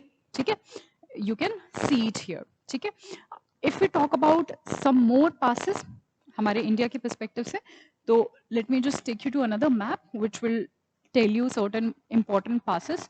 So if you see here, this is Jojila Pass we just talked about. Here यहाँ पर आपको पीर पांजल मिलेगा, बनिहाल पास, you will see Rohtang pass here, right? Shipki La पास आपको मिलेगा. You just remember the direction of it. ठीक है, आप north to south से आप याद रखें. नीति पास आपको यहाँ पर मिलेगा, छांगला पास, यूल खारदुंगला पास, पेंसिला पास, बारा लाचला, जाराला, इमलिस, ये सब. ठीक है, I don't think these are that much important, but the one I circled are really important. ठीक है, द नेक्स्ट वन इज, अगर हम इस वाले रीजन में देखें तो आपको यहाँ पर मुलिंगना पास, मानस पास, नीति पास, लिपू लेक पास, ये सब पासेस आपको यहाँ पर देखने को मिलेंगे, राइट? या so these are some of the passes. ये आपको लिपू लेक, लिम्पिया दूरा मिलेगा. important again क्योंकि चाइना की वजह से ये लिपू लेक काफी ज्यादा न्यूज में भी रहा. so that location is really important for you to remember, right? So these are some of the important passes you have to remember. Okay, so yeah, that was all about Jojila Pass. It was more about remembering the location of it than the context. हम सबको याद है कि हमने tunnel construct करी है जो कि हमारे किलोमीटर्स को कहीं ना कहीं काफी हद तक रिड्यूस कर देगी from going from this Leh to Srinagar. So that was the context, but mapping portion is more important than that. Dugyong is a species जिसका हमने अभी conservation reserve अभी recently launch किया है, या India's first conservation reserve हमने बनाया है डुग्योंग का. डुग्योंग कहाँ पर बनाया है? Gulf of Mannar, which is in Park Bay. Here you can see this is the location where Gulf of Mannar and Park Bay is situated, and this is the first conservation reserve of Dugyong. Now what is Dugyong? It is basically a Dugyong को हम सी cows भी कहते हैं. ठीक है, सी cows भी कहते हैं क्योंकि वो सी ग्रासेस पे ग्रेज करती है. That is why we call them sea cows, right? Distribution और हैबिटेट की बात करें, they are found in 30 countries, और इंडिया में वो कहाँ कहाँ मिलती हैं? गल्फ ऑफ मन्नार में, as we can see, gulf of Kutch में आपको मिलेगी, देन आपको मिलेगी पार्क बे में, एंड देन आपको अंडमान एंड निकोबार में भी वो मिलेगी. So this is the distribution of dugong और the sea cows you have to remember, and this is again a most important one location क्योंकि यहाँ पर हमने conservation reserve भी बनाया है. This is India's first conservation reserve pertaining to Dugyong, the species. All right, चलिए. Up next we have UNEP Annual Frontiers Report. Again, first thing first, UNEP Annual Frontiers Report. Who releases it? UNEP releases it. Annual Frontiers Report.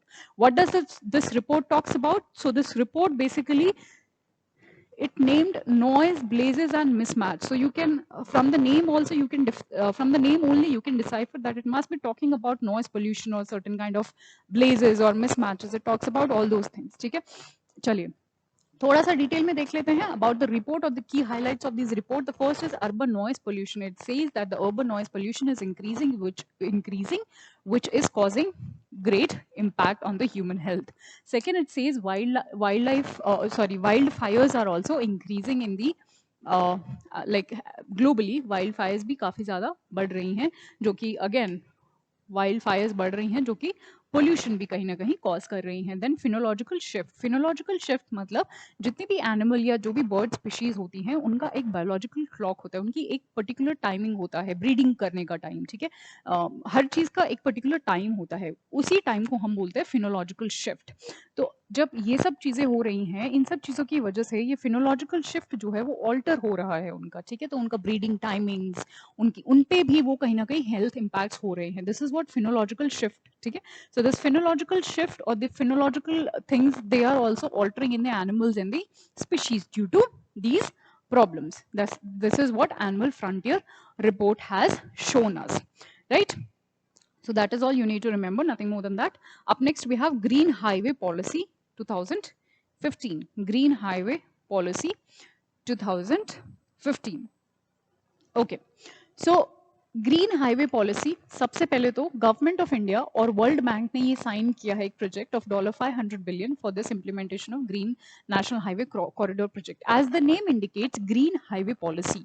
Green means we have to plant trees along the highways, and this is what the policy, this is policy, okay, this is what this policy talks about, that we have to plant trees along the highways so as to reduce the pollution, so as to reduce the dust, so as to reduce the soil erosion, so as to do all these things we have to plant these trees, or we can even plant the shrubs. ठीक है, even they help. Dust को तो कम करने में वो shrubs भी help कर ही देंगे, right? So this was by Ministry of Road Transport and Highways, जिसको हम MOT बोलते हैं, has launched this National Green Highway Mission following the promulgation of Green Highway Policy. इसके 3 components हैं इस project के. The first is Green Highway Corridor Improvement and Maintenance. We have to improve the corridors and we have to then maintain it after improving.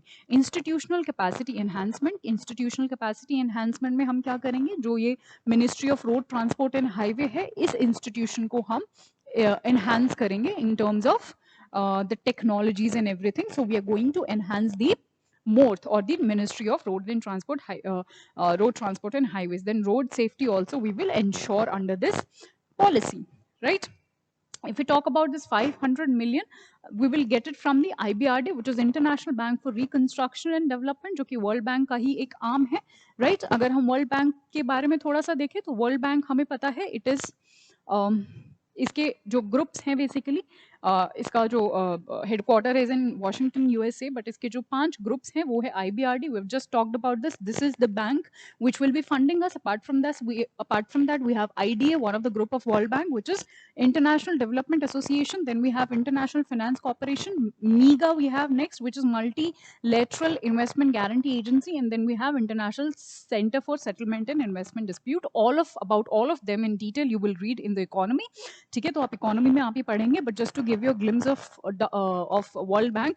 And this is again important, World Bank के द्वारा कुछ release करी गई reports. The first report is World Bank World Development Report, ease of doing business, global economic prospect, very important, remittance and migration, human capital index, women business and law index, and service trade, the service trade restriction. तो ये सारी ही जो world bank release करता है these reports, you have to remember these reports, especially the reports released by World Bank, the reports released by UNEP. You have to remember certain reports, and I think all the reports you have to memorize once just before your prelim, especially जो भी news में रही है, you have to make a list of them and you have to just memorize them. All right, that was all about it.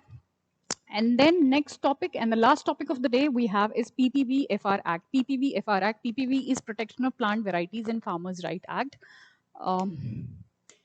Farmers' Right Act of, just a second. Yeah. PPV and Farmers' Right Act of Farmers' Right Act. Okay. What this entire thing talks about, ये पूरे context, पूरे issue को हम समझेंगे, but before that let us understand the context of PP this act. So recently the protection of plant varieties and farmers right act, which introduced IP, intellectual property protection in Indian agriculture, faces biggest test when PepsiCo India initiated legal proceeding against the potato farmers in Gujarat for illegally growing its potato varieties. Okay, don't worry, don't go into it. Let me, in a very lucid language, in a very easy language, let me make you understand the entire context. So recently, PepsiCo के बारे में आपने सबने सुना होगा. PepsiCo जो less basically बनाती है. So PepsiCo एक special FC5 special kind of potatoes grow करवाती है, ठीक है, जिनको हम FC5 वैरायटी कहते हैं. FC5 वैरायटी की खासियत क्या होती है? What is there the unique thing is that they have less moisture content.